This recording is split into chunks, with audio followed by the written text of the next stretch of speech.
No.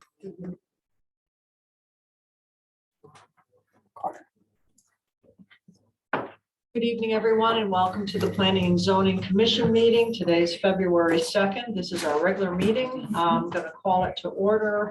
Sorry for the delay. It's 7:00, excuse me, for the record, 7:04. And I will ask everyone to rise for the Pledge of Allegiance, please. I pledge allegiance to the flag of the United States of America and to the republic for which it stands, one nation, under God, indivisible, with liberty and justice for all. Thank you. Next item on the agenda is election of officers. This is something we have to do every year. And it keeps us going, I guess. I don't know. So let's open with the chair. So we have nominations for the chair. I will nominate Joan Veely for chair. I second. Okay, any further nominations? Then I'll ask the hearing none. I'll ask the secretary to cast a vote, please. Aye. Aye. All righty. So thank you very much, and hopefully we all have a great year together. Now we're going to go on to the vice chair. Do we have any nominations for vice chair? I will nominate Diane Jorsey for vice chair. And I'll second that, to tell you the truth, if it's okay. Further nominations? Hearing none, I ask the secretary to cast the vote. Aye. Okay, thank you. And now on to secretary. I nominate Brian Rogan, please. Okay, do we have a second? Second. Any other nominations? Hearing none, I'm going to ask the vice chair to cast the vote. Aye. Okay, thank you. All right, thank you, everyone. Moving on to the scheduling of public hearings Excuse versus. me, Madam Chair, can I take the roll? Already. Can I take the roll? Oh, yeah, oh, if you want to do so, yeah. I guess that's probably a good thing to do, right? You should have that right on the agenda. Yeah, I should. We probably should, right, under call the order, we roll call. We can try to add that, because the way meetings have gone lately, they have them. June Daly asked to be excused. Yeah. Andrew Lou Millard, Here. Diane Jorsey, Here. Timothy Zigma, Here. Brian Rogan, Here. Joan Veely, Here. Scott Hamel. Here. Nikki Sambitsky. Here. Steve Biella Jr. Here, Oh, Thank you. You have a quorum. all right, thank you. All right, on to, so let me see, we need to seat somebody for June. You know what, Steve? Can I ask you to be seated this evening? I know you're on Zoom, but, yeah, no problem. all right, thank you. All right, So- scheduling, I'll remind that, so the other alternates, since I know you're fairly new, so you can participate in the discussions, but not in votes or in deliberation. Once you move to that, if they're not seated for that item, they yes, can't partake in deliberation on items they're not seated on. okay. All right, thank you. Scheduling of public hearings, addition to its special permit, the use of the Berlin Lions Agricultural Fair Incorporated for a Made in Connecticut Expo on August 12th, 2023 and August 13th, 2023. The suggested date for the public hearing is February 16th. Do we have a motion? Make a motion to schedule for February 16th. All right, thank you, Ms. Jorsey. Do we have a second? I'll second. Thank you, Mr. Rogan. Further discussion on this item? All those in favor? Aye. Those opposed? Thank you, Steve. The review of the minutes. Now, we had a couple, I think we actually have 3 sets of minutes. We have the 15th of December, the 12th of January, and the 19th of January was also included in the packets. And I guess, have we had a chance to read through them? Are there any corrections?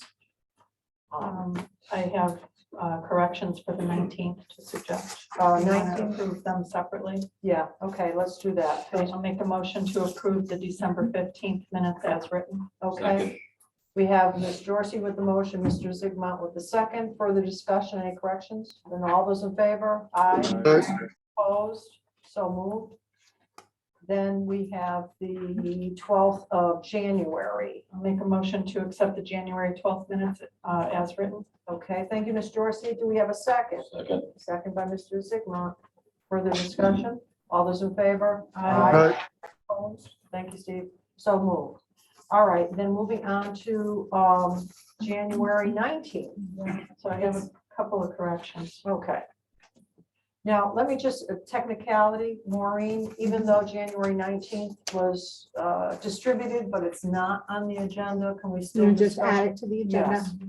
Okay, I'll make a motion to add the review of January 19th minutes. Thank you, Ms. To the Joyce. agenda. Do we have a second? A second. Thank you, Ms. Miller. Further discussion? All those in favor? Aye. Right, Those opposed? So moved. Okay. So now, what's the corrections that we need?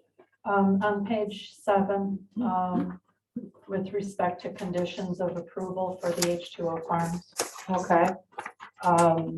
Item number 5 reads stationary trailers with refrigeration will be prohibited. There will be no direct discharge to the environment. The reference to no direct discharge to the environment should be a separate line item and was intended for discharges to the environment from the greenhouses. Okay, so we leave 5 Read 5, as stationary trailers with refrigeration will be prohibited, stop. And now where do we want to move this second statement? can just be a new line, new number. Okay. So, all right, so either we renumber it or we call it 23 to make it easy, or no, No, 27. 27. We'd have to call it 27. All right, is everyone okay with that? All right, or do I need a second, actually? Okay. Did you have another I have others, modifications? yeah. Yeah, She has okay. other modifications. I think you do them all at once, if you All right, like. we'll do them all. at No, you once. don't have to. You can do them one at a time or all at once. All right. Go ahead. Number 7, with respect to water sensors under the growing tubs to be installed in order to quickly detect any leak and immediately have it repaired. There was a condition for secondary containment to be worked on or just worked on with staff. Okay.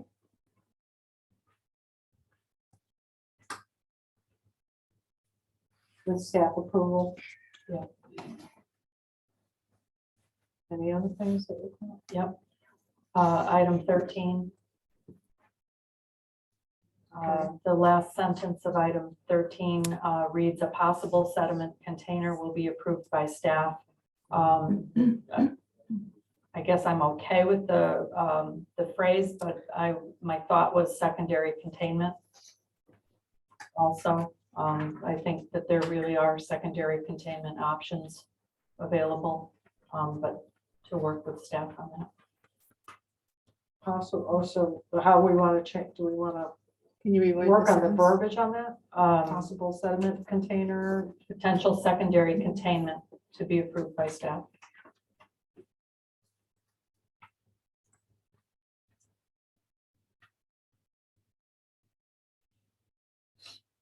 okay. Anything else that you would have? Yep, it probably can go with item 20 or a new bullet item, but with respect to screening, the dumpster should be screened. And it's not mentioned anywhere in the bullets. All right, so you're adding that the dumpster screening actually becomes item 28. So I never understand these things. Rooftop mechanicals will be shielded in accordance with zoning regulations. I'm just thinking of shielding or screening, so it can be a separate line item or in accordance.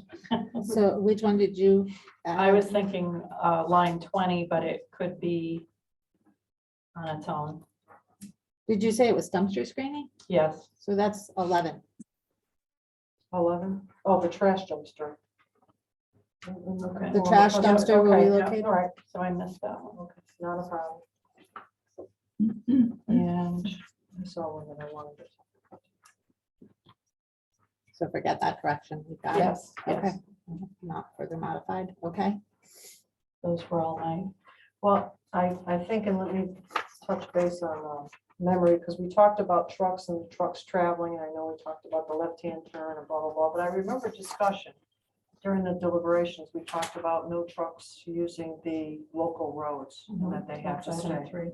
But it just says trucks and I just want to make Trucks sure must it's travel on state roads, roads and not not local, travel on local. local roads.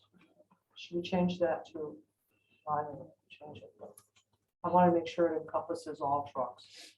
I'm sorry. All Three. three, Well, trucks in what manner? Like, you're talking delivery must trucks, travel. aren't we? yeah, delivery trucks or, you know, when water trucks, any of that, anything to do with building it or just All all, trucks I are was related. gonna say, About tractor trailers, no, the I would relation to, just, because that I would would be just- any, yeah. any like all truck, trucks. all trucks. Trucks related. Yeah, all trucks. Mhm. Because they could go out and get like a budget rental truck and then just load it up and they would be able to traverse the local roads. And the whole idea is to keep them onto the major highways because they do have access to it. So I added the word trucks related to H2O facility must travel on state roads, and I'm adding S at the end of that, and not travel on local roads. Yeah. I don't know if you want to put the word all in there, all trucks. But I don't know if that's, Well, all trucks would, without making a distinction, could be So pickup pickup trucks. trucks, you So, know, um, employee pickup trucks, you know, that would be, and that would be very difficult What about gross to, vehicle. commercial weight exceeding vehicles? That would something or be Commercial vehicle. commercial trucks. Yeah. Commercial trucks. I just, I think I'm it's- imagining, how do you? no, follow the- About a GVW on it, any trucks over 15,000 pounds. well, I 10,000. wouldn't be able to know what that was. It's actually Any 10,000. truck over, or axle. 10,100 pounds. Except a lot of pickup trucks, if they're not commercially, Any vehicles. so, 10,000. Uh, No, 250 is 10,000. Well, right, Yeah. 10,100 pounds is to change the license, so. That's a commercial. Yeah, because you're gonna have dump trucks coming with that gravel that's gonna be put down on 10 acres of water. Yeah, water trucks, gravel trucks. including construction Yeah, vehicles. yeah, any Okay. kind of, so that's what the thing is, you just want to keep them off of the town roads and away from the bikers, the hikers, the walkers, the runners, the kids. Construction and commercial, Sounds It was good. fine, Yeah. yeah. that takes it, so that extends, I mean, you're not redeliberating, but I think we're clarifying what Yeah, we're was just clarifying discussed what it and is. everybody understood, so I just want to make that clear for the record. Yep. That's good. Anything else, Diane? Did you No, catch? that was all I had. All right, anyone else have any corrections? All right, so, we have the motion, and, do we have a second? Is there a motion? Oh, no. No, Yeah, I you thought- said with corrections. With corrections. Okay. All right, you have the motion with the corrections, and Andrea Miller seconded. Oh, okay, thank you. I did have coffee. For the discussion, all those in favor? Aye. Aye. Those opposed, so moved. Okay, on to commission business. This, Yes. these conditions should be attached to the plan, be on the plan as written. So, now that they've been corrected, now they should be put on the plan. Finalized, yeah, Finalized and formalized. and put on the plan, as Yeah. part of the plan. Yes, agreed, Aye. agreed. They're filed Yeah. with that conditions. As it would be with any approval from this commission, From now. stipulations, Yeah. yeah. So with me having read this the other day, I don't want to go back on your motion, but if it doesn't say map filed, I do recall that being a condition that was put on so that the approval be filed on the land records. Just conditions. So if that's not one of the listed conditions, then But wouldn't a map file be a technicality more than, no, the maps filed on the, so site plan maps are not always filed on the land records. The world is moving towards more and more people filing them. Special permits do Okay. get filed, subdivision maps get filed. It's a way that if there are conditions on a map, then they can be searched by anyone who's searching a property for financing, for purchasing, whatever. They can go to the land records and they see it. Most of the time, Otherwise, it's only in most of our the time, the files in map the was filed. departments. And then the conditions were somewhere in the town planner's office or somewhere else. And they We'll have none of they that. didn't connect anymore after that. So now they gotta be scanned onto the map. Yeah, and I think that's good because then there's no Well- confusion. He said, she said. Okay. No, he said, she said no more. And that We're good was, with- I'm sorry, I missed that when we did the minutes. We have to make, Can you we correct your have to motion? amend the, yes, Accept the correction. I guess that's the easiest way. I'll accept the correction. okay. Nandra, will you accept it by the second? I certainly do. Okay, thank you. Further discussion? All those in favor? Aye. Thank you, Steve. So moved. Okay, commission business. We have a discussion of 100 Harding Street, accessory structure for tank installation. Okay, we just received this today. I really haven't had a chance So- to look over this. So if I may, this Yeah, is a permit application that came in this week to us. And it's, so we put it on as a discussion item to determine whether you wanted staff to handle it, or you could add it to the agenda as a site plan application if you chose. This is a regular meeting. The tenant in the southwest corner of the building at 100 Harding Street, Nero's big building. It was, I'm at a loss for what the factory was years ago that was there. They put a pad in last year, a concrete pad, which does not require no approval. It's on grade. Okay. But they did get a permit for it. I got our discussions with regard to it. He has moved a manufacturing company into that portion of the building. And they need the liquid nitrogen tank to operate their facility, their manufacturing. There was misunderstanding as to the permits required to install the tank, and the tank got installed. So in your package of this information, you'll see the photographs of the tank. I think they're towards the end. The first photograph is the tank installed. It's a rather tall tank with the columns next to it that are part of the nitrogen and cooling that goes along with it, and a blue fence screening around it. It does meet the setbacks. However, it's a matter of whether the Planning and Zoning Commission has would like to review this as a site plan amendment to install the tanks. It is on the front side of the building, but it is behind the front setback. Or whether the commission would like staff to handle it. We did get concern from a neighbor Yeah. with regard to the way it looks. It is the industrial zone. However, there are residences, both non-conforming residences, as well as a couple of lots on the east side, west side of Harding Street are residentially zoned. Can you pull up maybe the aerial? So it's kind of clear where it is. If you would like me to explain further, I guess you have to decide what you, whether you want to add it as a site plan amendment or not. I Make a motion believe, to, the add it to a applicant site is- plan amendment. Okay, I have concerns I want to discuss. yeah. Okay, we have a 100 motion Harding. to I'll add. second. Okay, we have a motion, a second to add this as a site plan amendment. Further discussion on that? Please. Okay, and all those in favor? Aye. Those opposed, so moved. Okay. do you want to add it here or do you want to add it under new business? It doesn't matter. Then Miles will just address it now. Okay, so I believe that tenant is here. Mhm.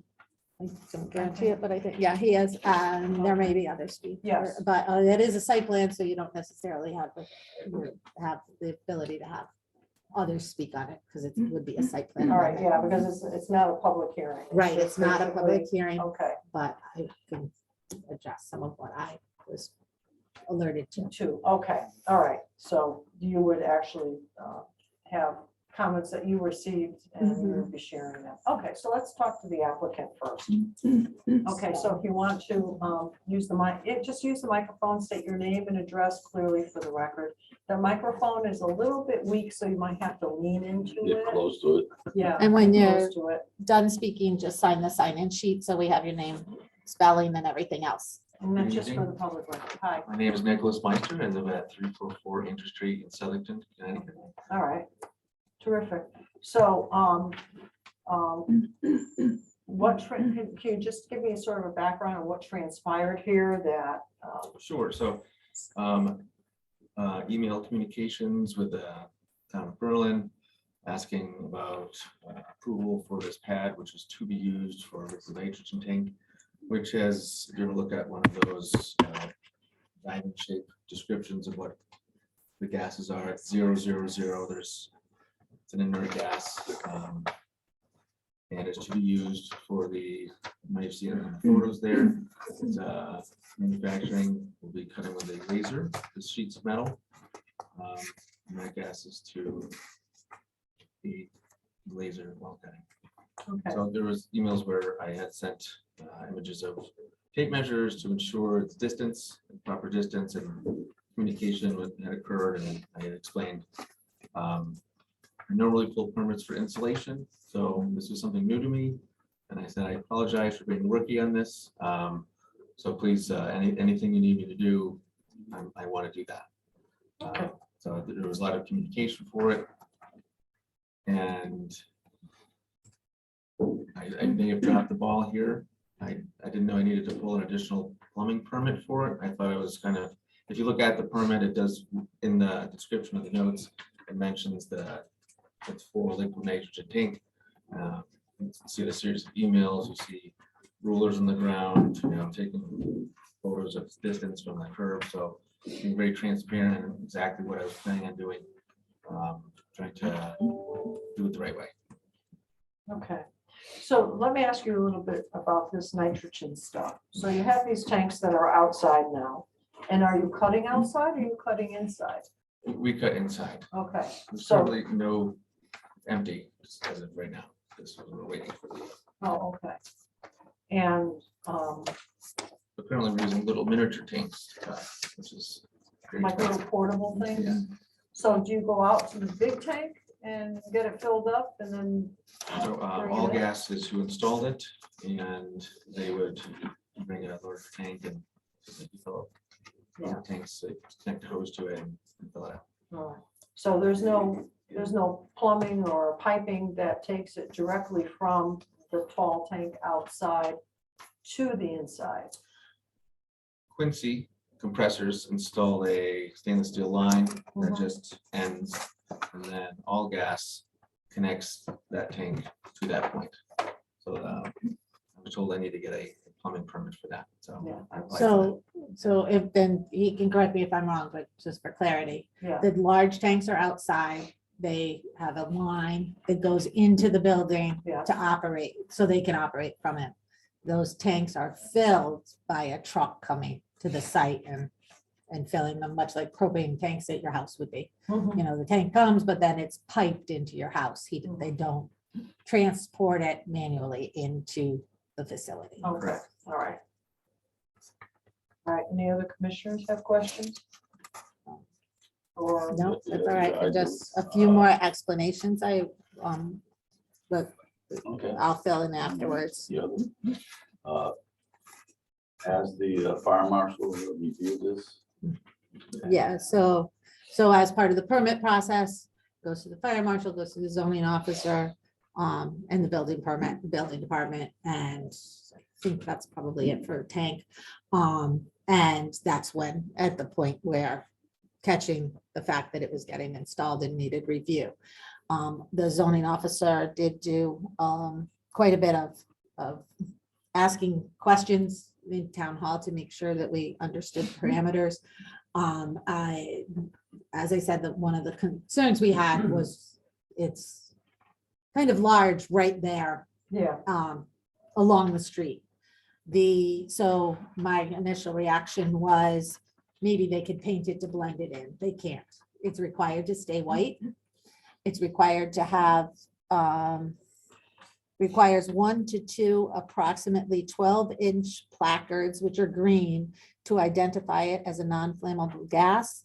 The tank must be white. However, the color of the fence, the color and height of the fence with regard to the legalities of installation are not regulated. So the fence can become taller, the fence can change color as long as they have access through the fenced area. It does have the required bollards that it needs. Those were all installed, and the fencing around it to keep people from messing with it. Okay. But it's there and Can I add? Yeah, one sure thing? you can. So Jason and I have been working tirelessly, and I don't know if you see the before and after pictures Yes. where there was couches and bizarre things all over this area. And we have picked up so many nuts and bolts and sharp objects from that whole entire area, cleaned up the whole thing, painted all the perimeters of the garage doors, the interior, as you can see, the floor is polished now. It looks really nice. I invite all of you to go there. It's super cool. And we look forward to expanding in the building. There used to be a interesting tenant to the left of us, seemed to work on cars. They have been removed, and I have taken over that spot. I will slowly probably continue to expand in that building, and one day hopefully purchase the building. All right. so No, that was something that I wanted to add as well, that this section of the building has been non-compliant for uses for a really long time. Yeah. There have been repetitively been automotive uses in there. You might call them chop shops that were not not permitted and not authorized. We've removed, the zoning office has removed them on several occasions. Another one comes in. So when the manufacturer came in, for their zoning compliance for, fits in the building without any other approvals, they're not doing any changes, didn't have to come to the commission. It's strictly a use permit. Our office, economic development, building department, the zoning board of appeals was very excited to have a compliant tenant within the space. They not only took over what I guess had been partially a small area that had perhaps been, as he said, flop house, who knows what was going on in there, as well as this space that was an automotive use. I suspect there may be some other uses in there we're still working on, but that's this section of the building. So the tenant itself, we're really excited about as a manufacturer in a manufacturing zone in a manufacturing building. Okay. However, they have Yeah. My family- equipment that they need. My family has lived in Southington since I'm 44 now. My uncle Thomas Chesery has lived in Kensington, I think, for his family over 100 years. Mhm. So I'm not just here to. Yeah. I'm No, and here to obviously, Make it look nice. I'm Yeah. sorry you're related. no, And even the neighbor, while I'm painting the front door, this like beautiful blue color. He's like, why are you doing that? I'm like, because I'm gonna be opening this door for the next 10 years and I want it to look nice. yeah. He's like, but the later the building owners, I'm like, Yeah. The reason why I wanted this to come to a site plan review is because of the non-compliances that have been happening in that building. And continuing non-compliances in that building right now. And I'm proud to see someone coming in that's go take care of the place and do that. I do have my concerns with the firefighting part of it, that I would suggest that they contact the fire departments, have drills there to know what you have there, and they know what they have before they get there. And the EMS too, because if it blows off, takes oxygen out of the air, and now EMS has a problem. They want to get in there, and fire departments will say, no, you can't get in there without bringing the apparatus or whatever. So it's got to be a coordination between all emergency services. With that said, I don't know how we get the rest of the enforcement done on that site. Because now we open it up to the site plan review, we can go in there and review whole building. And I would like to see that building come into compliance, which it has not been. So, Between an auction house and everything else. Well, you're talking about the use of the The building? the building or you're itself, talking it's a about- big building. Yes, it And is. there's been an awful lot of uses in that building. Different tenants and stuff that's not compliant uses. Well, so we haven't, so the whole building is divided into a bunch of different tenant spaces from the Okay, original so- manufacturer it was. And it is a building that the zoning office has been monitoring when we get reports of uses that we're not aware are compliant. The automotive use and the recurring automotive use has been the focus of the zoning department. Although I understand there may still be an auto use in there, it was just called to our attention. We thought it had moved out and he moved in, but it seems there is another portion of the building that there may still be an auto use in, and we are working towards As far that as site plan, I compliance. think you have the right to go in there now and look at the building, okay, and see if everything's in compliance, the whole building. Because it opens up the apple for the whole building, yeah, but because you're doing one section. I think this is a good thing here, a good use, man. Just the way they fixed it up and showing that they're doing that, I don't have any problem with the new tenant. I do have problem with what it's been used for and if you bought the building, I'd be really happy. yeah, I hope that's the plan. I hope that's the plan. But, I'm sure if you go by the building, you want to be in compliance too.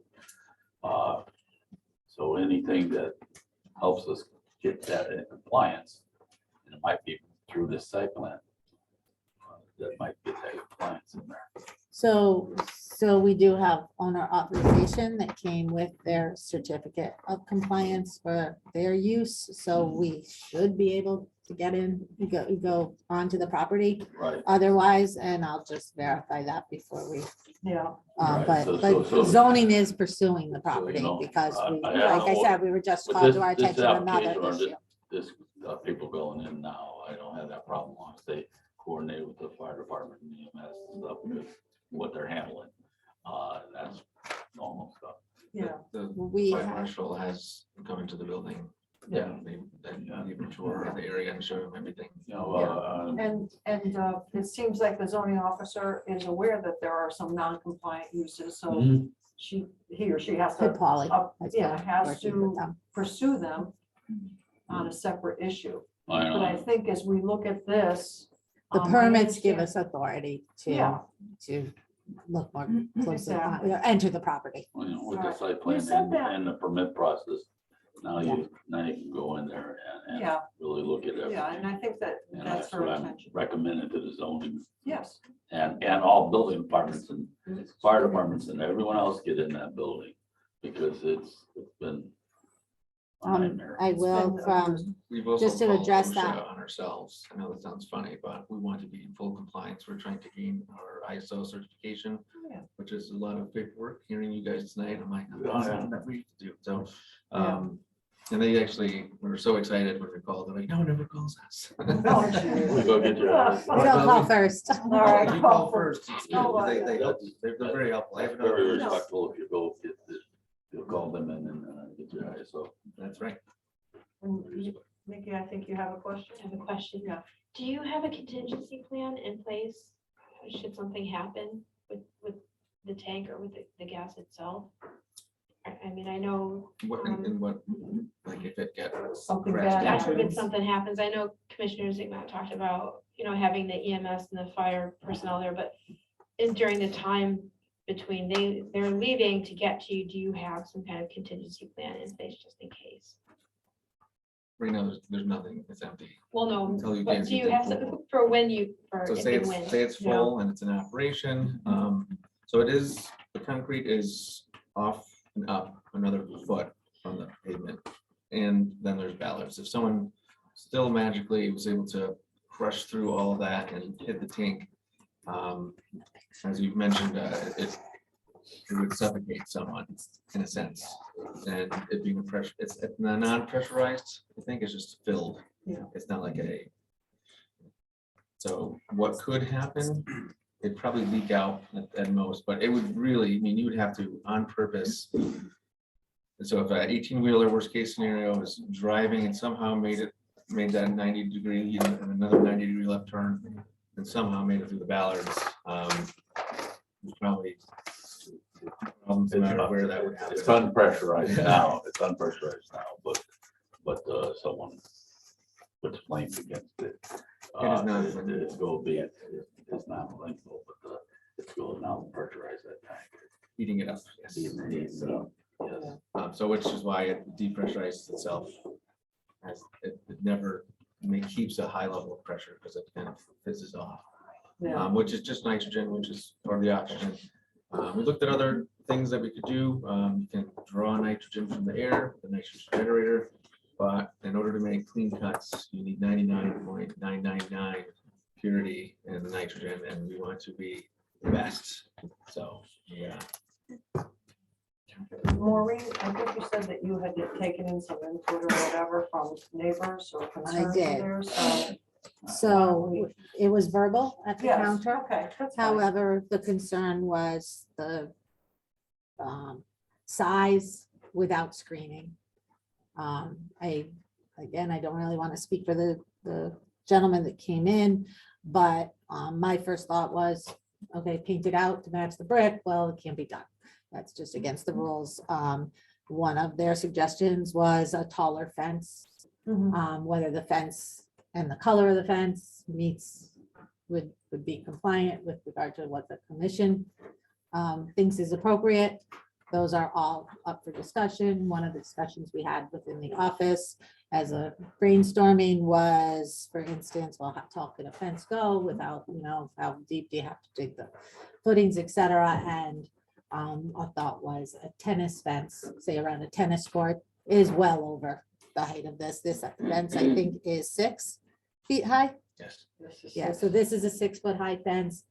We're guesstimating a tennis fence at maybe 16 or so feet. So, it's more than double the height of it, almost triple. The tank is so 20 feet tall, if you're curious.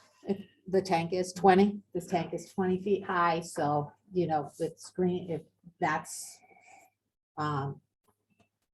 it's a matter of perception Yeah, as to who determines what So- belongs with regard to the site plan amendment and appropriate screening for mechanicals. yeah, So just looking at the GIS, I can see that median between the road and the parking lot is pretty bare as far as tree plantings. So I'm thinking maybe one way to help break up the eyesight of it would be to do some more, I see that they have blue spruce in the picture, maybe put some more trees in that will grow to be around that 20-foot height that would block the line of sight from the neighbors and from.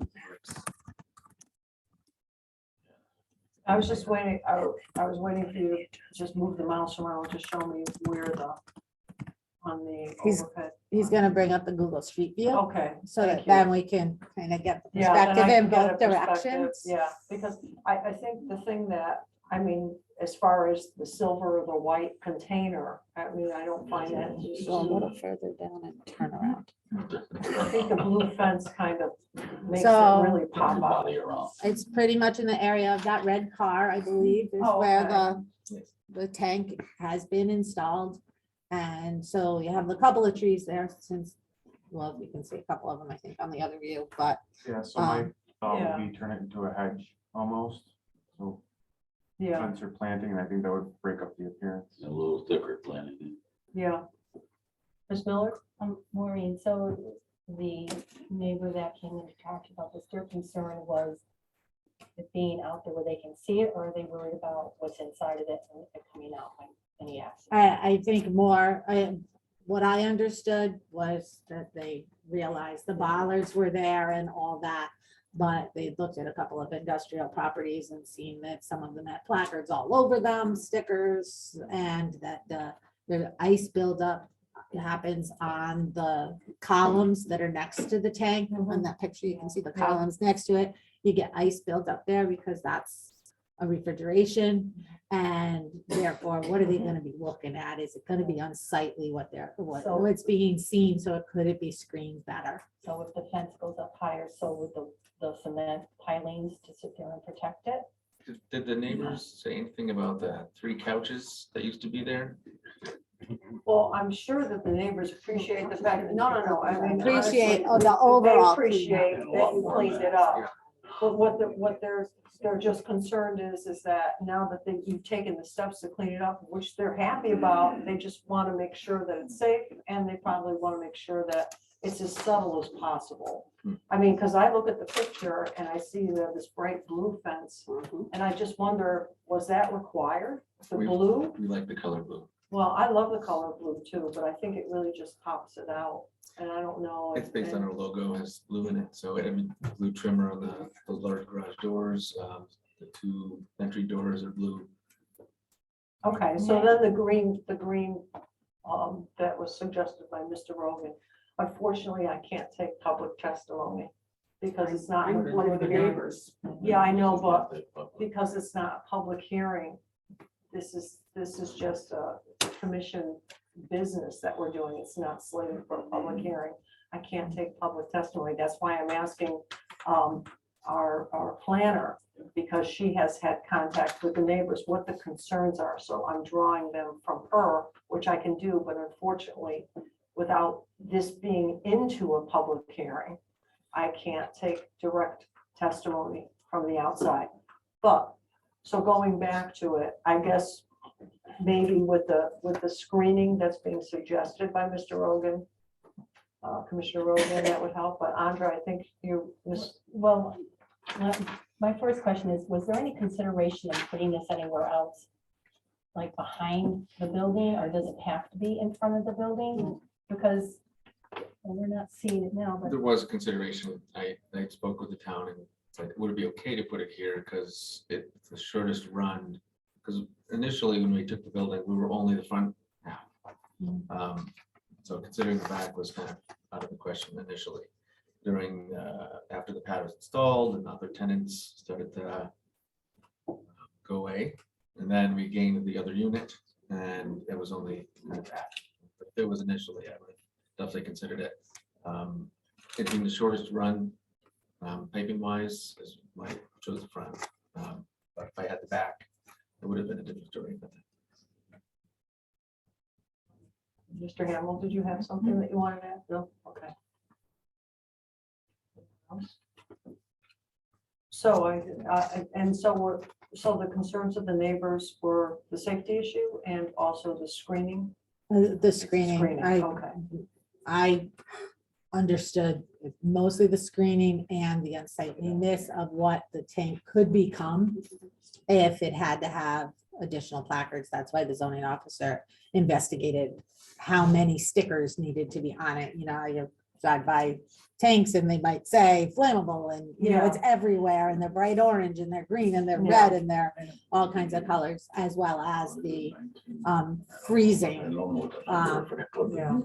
being kind of unsightly even, but it's part of the operation of the tank is that it has those cooling I don't know what you call them. The part of it, so those get freezing on them and ice built up and stuff, so screening too, so as not to see it. One of the things one of the neighbors mentioned, or the neighbor I talked to mentioned was, you know, a taller fence and perhaps more perhaps muted, I think I agree. maybe the Looking at- fence to match the building. All right, or hold on, something. Tim, because I want to make sure, because Steve Biella is seated, so I just want to see if Steve had, because I noticed it looks like he unmuted himself, so Steve, did you have anything to add? You're muted now, Steve, if you are speaking. No, okay. I think the Alright. tree idea is great because you get some more of these blue spruce up there that'll block the tank off. It'll block the blue off too. Yeah. block Not that there's the anything flow. else Now, blue. we could go with a 10-foot fence and make it black. If that's going to screen the tank a little bit. Better? The colors are easy to change there. I think it just inserts. Yeah. The fence. Yeah, inserts in the fence, yeah. All right, is that a chain link fence? Yes. Okay, yeah, so maybe a black coated plastic fence or whatever, A and then little taller and black. Madam Chair, That's- yeah, Would it be okay if the applicant spoke with the neighbors afterwards when we're done here and They work can- with them as They can far speak as? anytime. I'm No. sorry, excuse me, Tim. I'm sorry. is that possible? I'm just asking a question. After we're done here, is the applicant okay to talk with the neighbors so he can work with them and meet their needs too, as we talk here with what we are requesting? Well, I mean, yeah, I mean, we would have no control over that. As long as the stipulations were laid out by the commission as what so the applicant knew what was expected of them for this approval or the go ahead. But any discussion he has outside of this format is up to them. You, if I may, you could suggest that the applicant, neighbor work with staff to try to come up with a resolution, and that if the resolution doesn't seem to meet the Overall, what you've provided tonight, that Yes. we bring it back to you with what I can think be that would worked out. Agreeable. So that would work. Commissioner. Yeah. Well, that would work, yep, okay, Thank you. all right, thank you. Thanks for the All right, idea. so everyone understands what that movement is that basically what we're saying is that to go with Very happy to. the black chain link fence, go a little bit higher. Love thy so, neighbor, You know, So, I'm happy to- I'll try to make it trees work. in the front or flowering bushes or whatever you want to put. But that, I mean, just something to break it up and to screen it a little bit more, but obviously you do have to have access to it, so I think that that's agreeable with the commission, okay. A Do you fence need a is motion? good, makes good neighbors. Yes, it does. And do we have to make a motion on this? Anyone? I will make the motion to approve with the condition that the applicant works with staff to find a resolution to the screening of the tank. And I would recommend that any interested parties discuss with staff over the screening. Mhm. Okay, so we have a motion, we have by Mr. Rogan, we have a second by Ms. Jorsy. Yes, all screens would be fence. She was questioning the motion. so Oh, okay. That would include Clarify. clarifying the motion, that would include the taller fence, the fence color, and additional screening in the median Mhm. as far as vegetation. Okay, terrific. All right, you agree? Further discussion and all those in favor? Aye. All right, Can I have So- the first and second? The first was Rogan, the second Okay. was Mr. Just making sure. Thank you. I'm sorry. I'm slow That's here. not a problem. All right, moving on. In accordance with section 8-24 of the Connecticut General Statutes, a review and recommendation for the acceptance of Great Oak Drive and Victoria Court, Kensington Valley Estates. Where is this? Great Oak Drive, is not off of Beckley, or am I wrong? Chamberlain Highway. Dr. Chamberlain Highway, south, north of Reservoir Is Road. that the on the Tommy west. Kokomo? No, this is by Horrible Farms. Yes. Oh. You're very, very good. And say thank you for Very this time. good. Yeah, thank you. Thanks for working with us. We really appreciate you. You're doing a good job. Thank you. All right. Where is it?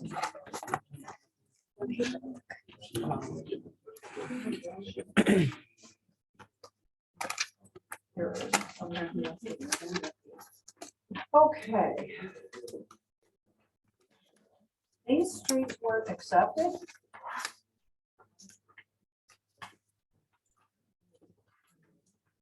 This just be a recommendation to the town council that we accept them.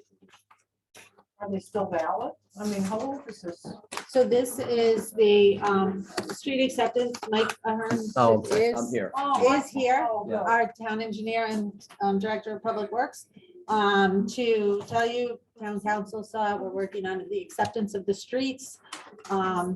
and the, kind of closing out that subdivision. It's a rather old subdivision. Yeah. And the streets have never been accepted, so I think Mike has a lot of the details with regard to What us happens if getting we it decide not to accept them? surveyed, et cetera. Right, we'll keep maintaining them, but they just won't be official. Oh, okay. Yeah. This subdivision was accepted in 2006, I was gonna say. developed by the developer until about 2009, when he became unresponsive to staff request to finish up the sidewalks, and the paving and all that.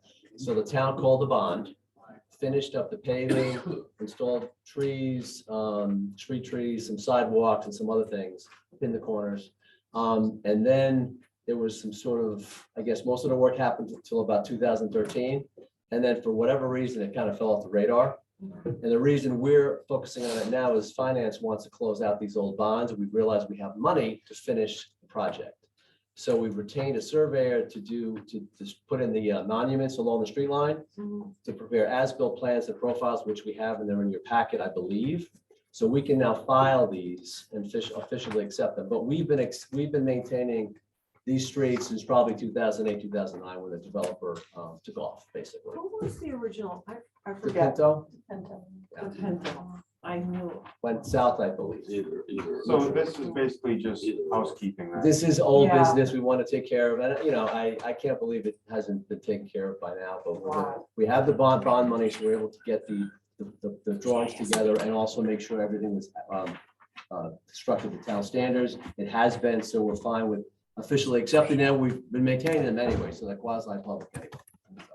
I will make the recommendation for the acceptance of Great Oak Drive and Victoria Court, Kensington Valley Estates. Okay. Thank you, Mr. Rogan, and the second goes to Ms. Miller for the discussion. Yes, Okay, there's Jim. more properties out there, that's name. Oh, yeah. I would do a search. Well, we'll start with these two roads. Okay, I'm just. Okay, all right. Search. all right.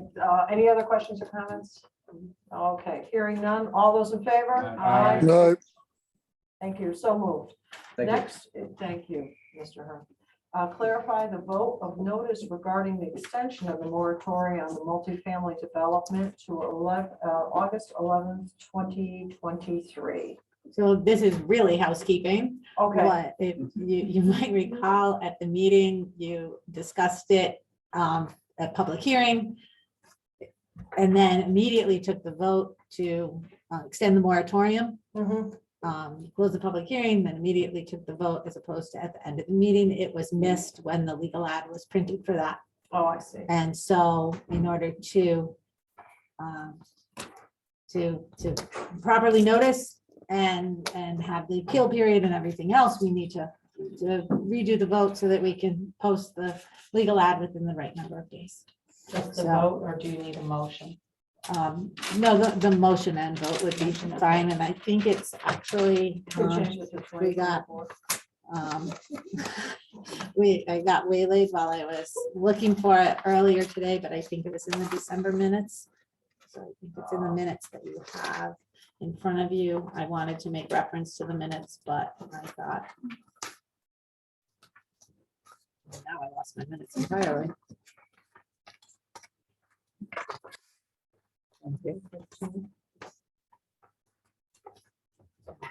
That day. It was, I will It might have I been will one repeat that it was a unanimous vote. Yeah. But of course you'd be revoting, so your pleasure. Okay. Okay, Again, the public hearing was closed. All that was done officially. It was a matter of the All vote right. itself. and at this point, we can't change the date. It just has to be as restated for August 11th, 2023. Do we have a motion? I'll make that motion to extend the moratorium on multifamily developments to August 11th, Okay, 2023. we have, okay, a second by Mr. Sigma. Further discussion, all those in favor? Aye. Those opposed, so moved. New business. We have a site plan application for Jeffrey Pugno, Director of Operations, the Berlin Board of Education, for an outdoor classroom, McGee School, 899 Norton Road. Yes, hey, how you doing today? Evening, Commission members. Jeff Steve. Cugno, Director of Operations for the Berlin Public School System. I'm here today on behalf of the Board of Ed and the District Superintendent to talk about a new project that we have over at McGee. We've been working on it for a while, trying to put together funds for it. I have some people here today that are with me. They're going to explain to you why we're doing this at McGee, what the use is going to be, and then what the site plan, technical site plan is. I have first Linda Holian. She's our Director of Pupil Services. She's the one that put this idea together for McGee and how it's going to serve some of our special ed classes over at McGee. It's pretty innovative. She's done a lot of work getting us not only grants, but also with design. And so I'd like to start there if I could, so you understand why we're even coming in front of you for this project. Okay, thank you. Hi, hello, good evening. I'm Linda Holian. I'm the Director of Pupil Personnel Services in Berlin, which also means I oversee all special education program in Berlin. Just to give a little background, our number of students with significant multiple disabilities continues to increase every year. Typically, this group, and I'm talking about a specific group of students with special needs. Typically, this group of students starts with us in the preschool at 3 years old, and they continue with us until age 22. They end their career with us at our Transition Academy. This population of students, educational program is very different from the programs that we went through. This group of students typically needs help with learning how to eat. They may need help feeding, they need help toileting, a lot of the independent living skills that we just take for granted. Some of the students communicate using an iPad. They may use gestures, they may use their words, but we're really working with them on social communication skills and just basically how to get their needs met. All of the students typically work with a physical therapist, occupational therapist, a speech and language therapist. And we really work on functional academics. It's not your typical math and reading and writing. It's what are those skills that can make them most independent when they go on into their adult life. So the idea of this was to let's develop an outdoor learning classroom for this group of students, but it's also for all the students at McGee. It's a place that they can work on, maybe having lunch with their group of peers or with the typical peers at McGee. They can work on their socialization skills. They can work on learning how to play a game. We talked about having flowers pots out there. They can work on gardening skills. A lot of our students come up from the elementary school. Some of the students are on the autism spectrum. We really like to use the swings down at Willard. It wouldn't be appropriate to put a swing set outside of McGee, but what type of adult swing could we put into this space as well? So it's a type of leisure activity that I'm just used to experiencing. Learning how to go out onto different terrains. Some of our kids are on walkers or wheelchairs, so how to transition from a concrete pad onto the grass. These are all activities we do anyways, but then how could we just have an outdoor learning space for them? A lot of times these kids are out there in this area that we're talking about right now in the springtime or the summertime, because they are involved in a 5-week summer school program as well. And they hang out in this area. So we said, why not just make it into a nice outdoor learning space that not only these kids could use, like I said, it could be used for all of McGee, before school, after school, during school.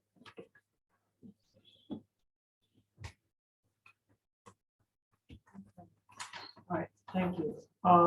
Commissioners, do we have questions? Sure, I got a question. I think it's a great idea. I like the idea of outdoor learning. But I guess my concern would be that now with the YMCA in that back corner in that parking lot there's, I don't know how busy you can get with traffic. So my thought would almost be, I don't know, I guess functionality of the location, but I see where you have the sedimentation control fencing. Maybe turn that into a permanent like split rail fence that, designate the area and maybe continue it around to the side. So I'm just thinking as like a safety measure. Yeah. Thank you very much, Linda. You may still be useful. Yeah, no, don't go too far. I want to understand the question, sorry. You think that the area, it's trying to be an open, a totally open space. I'm trying to figure out why are you talking about fencing it with split rail? Well, I'm thinking that the split rail will keep that open field, but mostly because of the traffic from parents dropping off their kids at the YMCA that's now in the back corner and the parking lot. I didn't think, and I'd like to have Eric speak to a little bit. I didn't think, and we know that area pretty well. We're set back pretty far from any of the parking, and that parking area right there is only for staff. So it's not something that comes in and out all day long, but that's set back quite a bit from the parking area, and the driveway that goes around is real, from a realistic standpoint, is not gonna be anywhere near where these pads are. I mean, this is a pretty big area.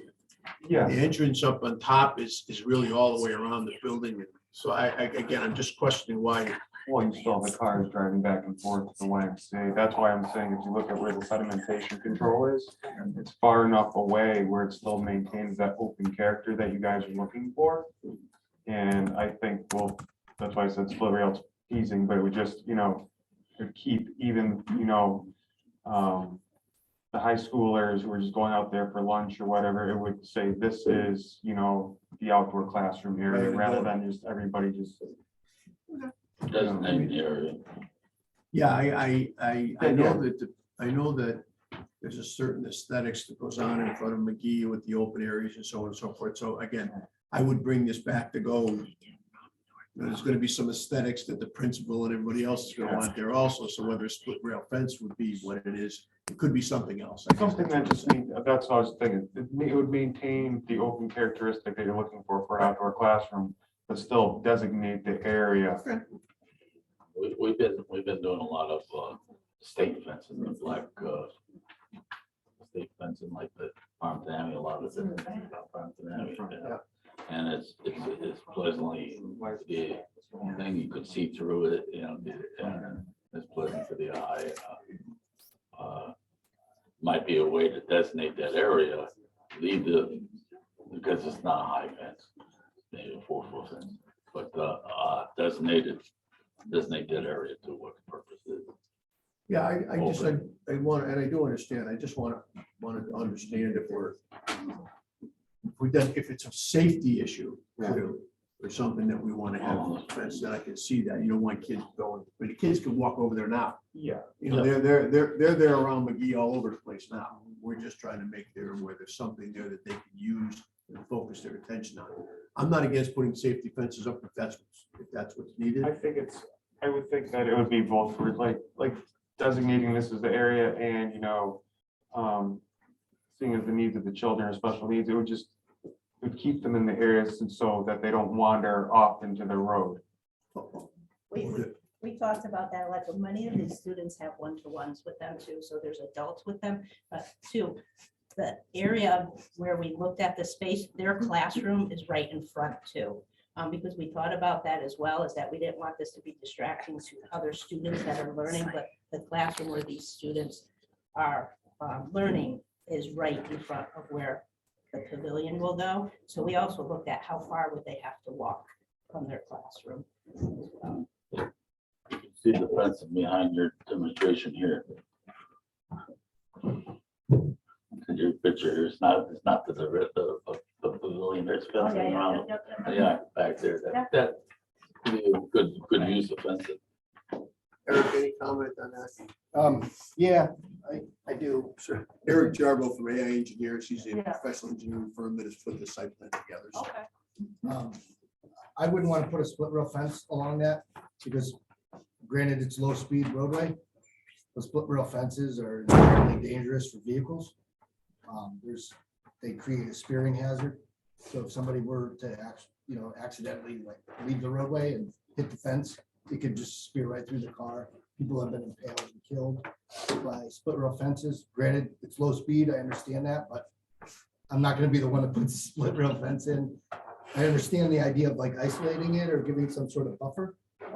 We have offered like at this time, no landscaping or no anything. I think a lot of that has to do with what the capacity of the maintenance crews.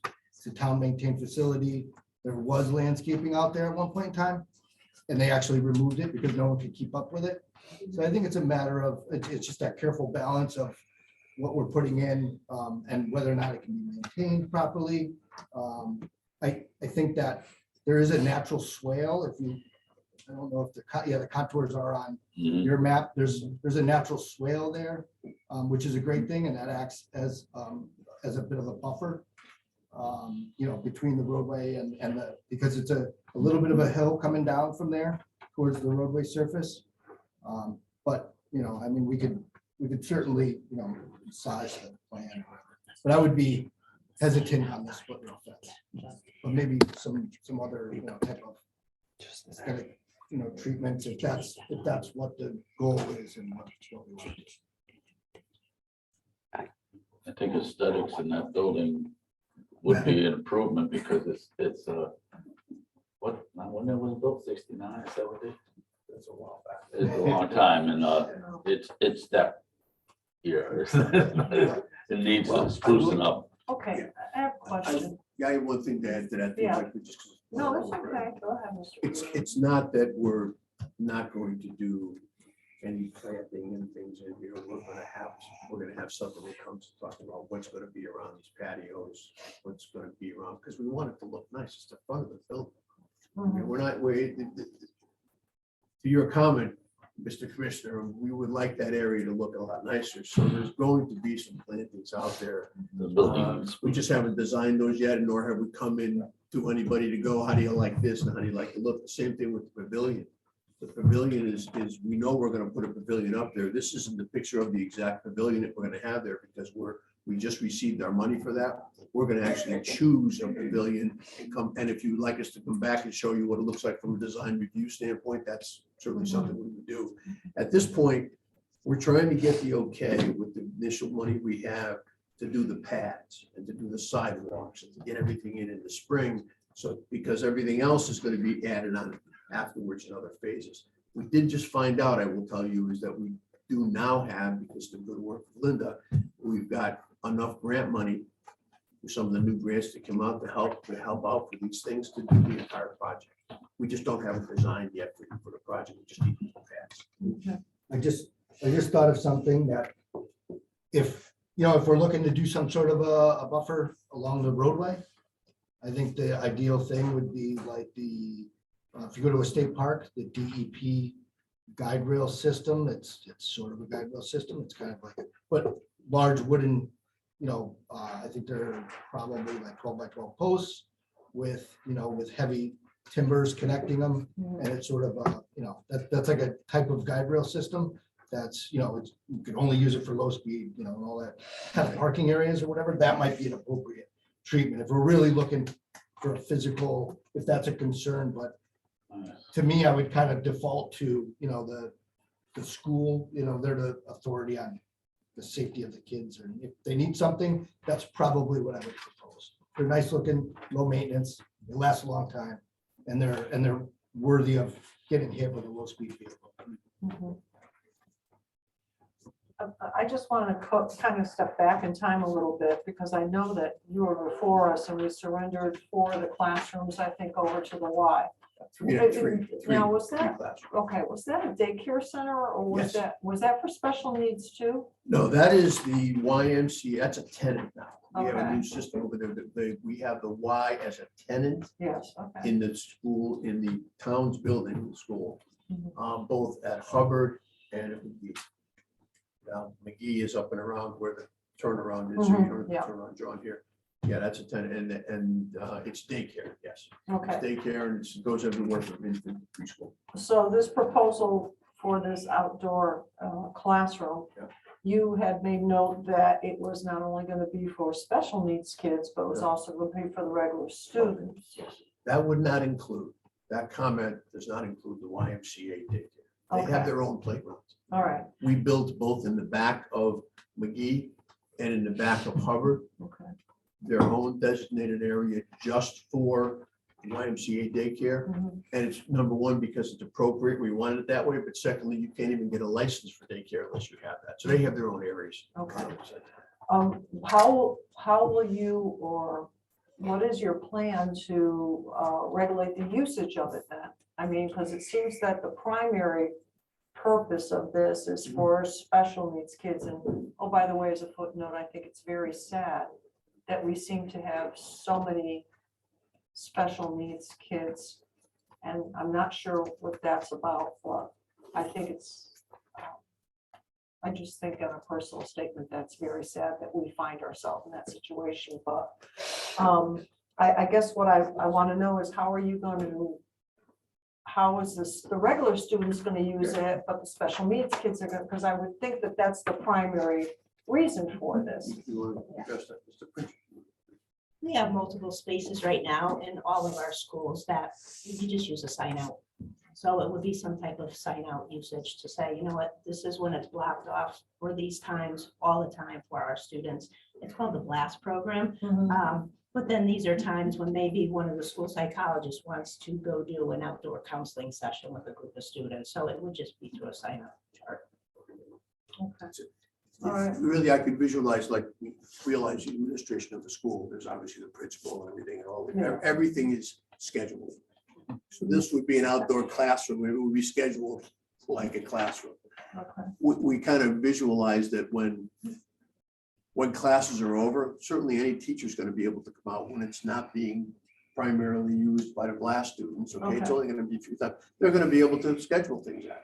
And now the only people are gonna be there, it's just like any place else, like some people can go out and, play basketball at a certain time, certain there, and some can't. After school is over, or in the areas of before school or after school, all of that area is open. So you could basically have kids, if lunchtime is open and the principal wanted to have kids be able to go out there and eat, they could do that. If they wanted to go out after school while they're waiting for the buses or do whatever and sit there and have a picnic. I mean, they're trying to make this area, McGee, the area where the kids enjoy being, and during their, even in middle school, they have open sessions, they have open times when they can go out and play in the schoolyard, play in their school, play basketball. Go sit over here and, have something, that nice space with picnic tables. It's going to have furniture that's going to be out there, certain furniture, relaxed picnic tables, things of that nature on both. That's why we're having two pads. One is going to be on the pavilion, the other. So it's called an outside classroom, best I understand it, and Linda, you may know more of the technical terms for the BLAST students, but it's an outside classroom which can be used by the teachers, scheduled by the teachers, primarily set up with things for the BLAST classroom, because very frankly, that's where we're getting the funding. The funding comes from certain items to help special ed people, but it's going to be a facility that will be used by all of them. Okay. Yes, Commissioner Miller. Without having any type of fencing around this, do you have any concerns after school or on weekends of this area getting vandalized or? Well, I mean, you're opening it the up area- for Excuse everybody me. to. Yeah. Can I just ask to repeat to just come up to the microphone? I Yeah, didn't thank you. realize that, I'm sorry. Yeah. It just, for the recording, Yes. for our secretary and the tape. I Thank you. apologize. That's fine. Walking around talking, I shouldn't be doing that. This is an open area now. We're not doing anything to make the area any less open for vandalism or more open for vandalism. These are gonna be things that are gonna be developed as outside furniture, which you're not gonna be able to do anything with. I mean, and it's gonna be a pavilion. So, again, that area is gonna be exactly the same. It's gonna be open when the school is closed. It's gonna be open. It's just like the playgrounds. No, I'm just wondering, if you're getting funding for What, it. and that- what did you do in That's a good pavilions when point. you were a I teenager? never Come saw on, They didn't Yeah. have- come on, you weren't on a Pasco Hill Grove or nothing there, but. Anyway, all right, but she makes a valid point, is that unfortunately, kids look for stuff to do. Actually, and so this it is is- a concern. It is. This is a better area because this is very, very much open Yeah, to the road. It's open from the street itself. It's not out in back of the school. It's not one of those kind of areas. It's developed to be a focal point for McGee. yeah, okay. And Maureen, did you have anything you wanted to add? Just a couple of things. Yes. With regard to, because really we didn't have a big discussion about the layout and the process. Yeah. So first about the layout, I'm just gonna point out that the the pad areas they're discussing are connected to existing sidewalks down both to the parking lot as well as to the front of the building. And that is a slope that goes up towards the back of the building. So, you know, it's a little bit of a hike if you were gonna try to get up to where that delivery area and drop off area is for the, you know, that's what we looked at from when we were looking at it initially. As far as process wise, the Board of Ed wanted to come to the Planning and Zoning Commission and get kind of a nod. And, you know, not that there would be any specific problems with it. We did go through the zoning review on it. There's no issues with regard to it. The pads themselves are on grade, so therefore aren't subject to setbacks, although it obviously meets setbacks tenfold because of where the road is in relation to it. However, the pavilion, whether you'd want that precise design to come back or not would be up to the commission. And an 824 review is likely to come back as well once they're going through the process, but they're just kind of doing each step as we go, and decided the concept of making sure they were headed in the right direction was appropriate for the funding from Board of Ed before they sink more in one direction or the other. All right, so commission, any other? I think it's a great concept. I think it should be, you know, like that we normally do, is spruce up things, you know, landscaping or fencing, whatever. Are you saying you want to see it again in its final? Well, we'll need to go come back to 824, so we'll go see it then, but I think that they know that what our pleasures are to make it look good. If it's a state fencing or whatever, you know, the oldness of that school needs to be spruced up, and that part might start the sprucing this project. All right. We got to vote on it or anything? No, I. It is on as a site plan amendment Site plan. application, so it does need the It does need motion a in one motion. direction or another and Yeah. and a decision with guidance. I'll make a motion to approve. Okay. Okay, Mr. Hamel gets in there for the second. Ms. Jorsey has the, no, Ms. Jorsey has the motion. All right, so we have a motion, we have a second, further discussion. And all those in favor? Aye. Those opposed? So moved. Okay. And I will say, this does sound to me, if you want to make your budget go a little bit farther, it sounds like a perfect Eagle Scout project for one of our Yeah, local troops. yeah.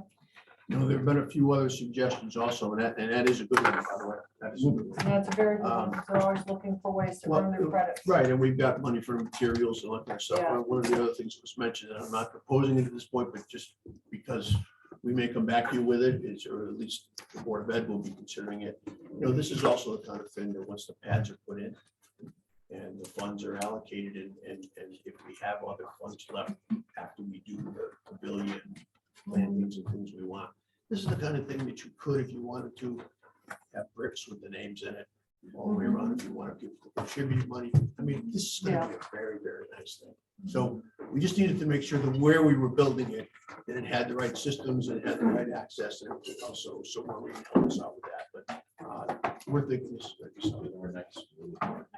We'll be soliciting you all for bricks. I know you're. That's all right. I thank you very, very much All on right. behalf of the board. Where they No come. problem. Maureen, thank you very much. Okay.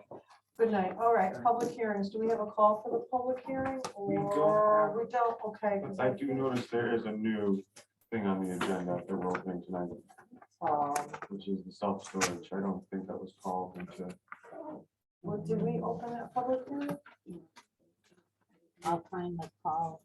Must open or use extension time different on that one?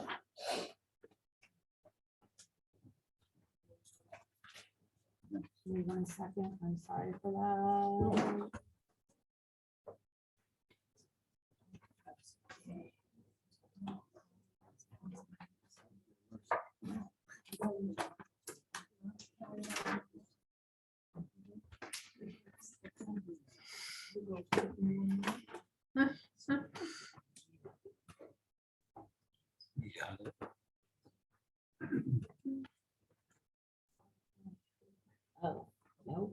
the wrong one. Oh, you know why? This was read at the last meeting because it was postponed.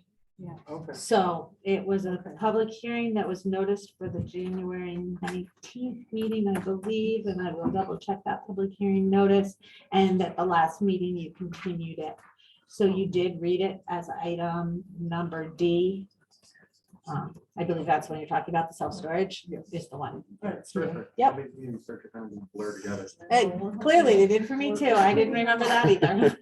Okay, so so first we have for public hearings is a special permit use application for Linda Suki. Suzuki, and I think. Suzuki. Occasion. Okay, thank you. For an accessory dwelling at unit at 5 Huckleberry Lane in the R15 zone. This is continued to March 2nd. Right, they're going to ZBA first. Okay, ZBA, that's right. After ZBA. That's right, okay. Then item B, proposed amendment, that's also going to, no, I'm sorry, this is a separate issue, sorry. Proposed amendment of Linda Alstrand to abolish the Berlin zoning regulations, section 11, D, planned residential infill development. Now, this was opened January 19th. And I think last time we combined that with the proposed amendment for us to, No, no? Okay. All right, thank you.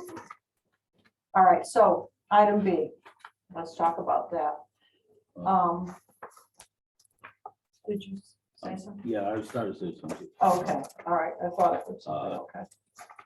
I think it says that it must go by the February 23rd, 23rd. the 23rd. And we are addressing the next item down too. So the abolishment, I think basically should be at the same meeting. So if we're redoing the amendment, and let's go be in relation with it. If we're changing the zone, the plans or abolishing it. So I think both of them, we could discuss this item C. Item B is pretty much straightforward. It's for abolishment, right? Continue that one to the 23rd when it's got to be closed by.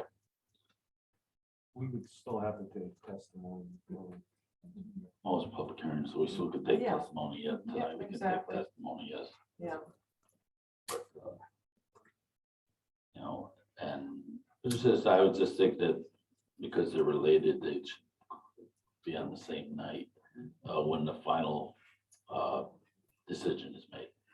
Well, I don't know. I mean, I look at this and I understand the proposal by Ms. Alstrand. And it's very final. I guess it's very deliberate. So it's the way I'm reading it as is that this is the motion to make it for this text amendment to be abolished, period, end of statement. And there's no other, I don't see that there's any other workable area within that public hearing. Right. So I'm just seeing as a like all or nothing kind of a thing. That's at least what I'm catching from it. And I know that this is still in the public hearing, so obviously if I'm not correct, I will be corrected. Somebody will set me straight on how I'm understanding this, but it seems to be an all or nothing kind of proposal. So, Yes, and then the next one is a We can't- modification, well, the next one is the modification. and the modification could be abolished, it could be So change, it could be. let me ask, I feel like there's a remedy. yeah, it's just all or nothing. I'm So- sorry, I didn't hear what you said. I apologize. Yeah. I said it doesn't feel like there's a remedy with the first one to propose, because it's like Commissioner Vila said, it's all or nothing. It's a proposal to repeal the text amendment altogether. Yeah. So if you vote to appeal it, it's coming out of your regulations. Whereas the application from staff at your direction was to propose amendments to the existing text amendment. Yeah, So, well, the existing regulation. So, so Attorney, can I ask a question then? So let's just say hypothetically that the commission decided to abolish the text amendment, to vote in support of the applicant. Then once it's abolished, it's off the record. So therefore, any amendments or adjustments we may have to the have set staff on to do would be a moot point at that point, because the if you. regulation, I can't even If talk. you Would have to be another amendment. If you vote to repeal, if you vote to repeal it, if you grant Yeah, the petition of Ms. Ostrand, then you're removing the regulation yes. from your zoning regulations. So that would make the next item Would be moot. a moot. Okay. You said it a lot better than I did. I have a question. Okay. If you remove it, could something else come along to be proposed that would not take its place, but Be reinstated? Yeah, right? Sure, yeah, Yeah. of course. exactly. You always have that ability. And that could be directed by you, or it could be proposed by, any member of the board. Yeah. Okay.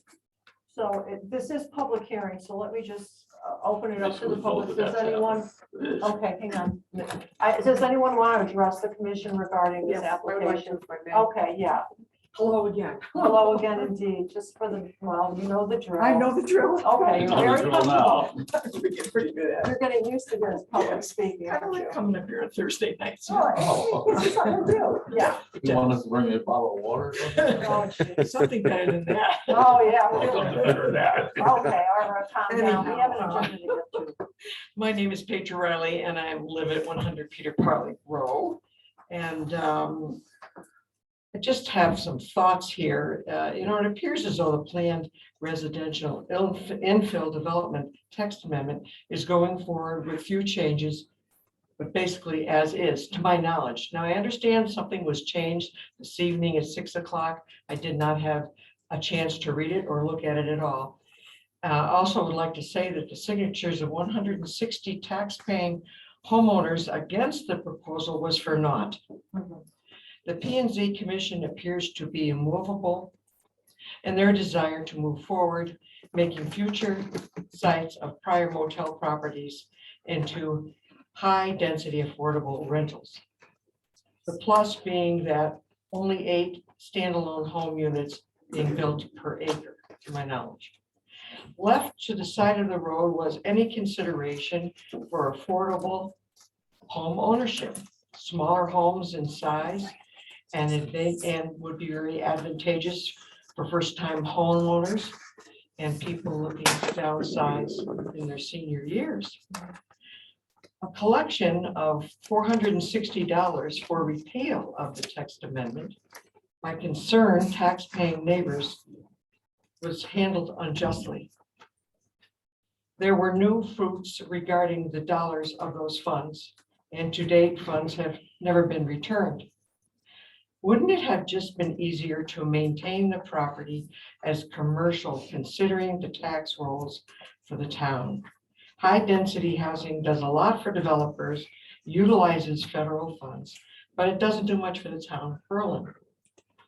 Miss Linda Alstrand has put a great deal of time and effort in fact-finding and research concerning this issue, and she's extremely knowledgeable. Wouldn't it be advantageous for the P&Z Commission to utilize her expertise on a closer level? Has it even been considered? So I close with, this has been a rather long and arduous journey for all concerned. Sign this, right? Yep. Thank you very much. No, thank you for your comments. I Sure. really appreciate them. Anyone else who wishes to address the commission? Yes. Ms. Alstrand.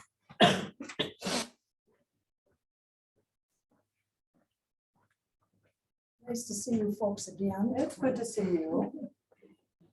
Okay, is this all right? It's fine. It's great. Thank you.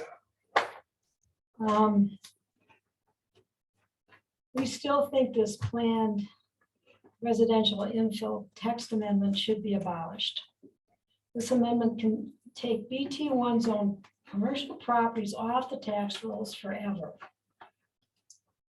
Constructing high-density rental units will mean higher costs for schools, police, fire, and social programs, resulting in higher taxes for all Berlin taxpayers.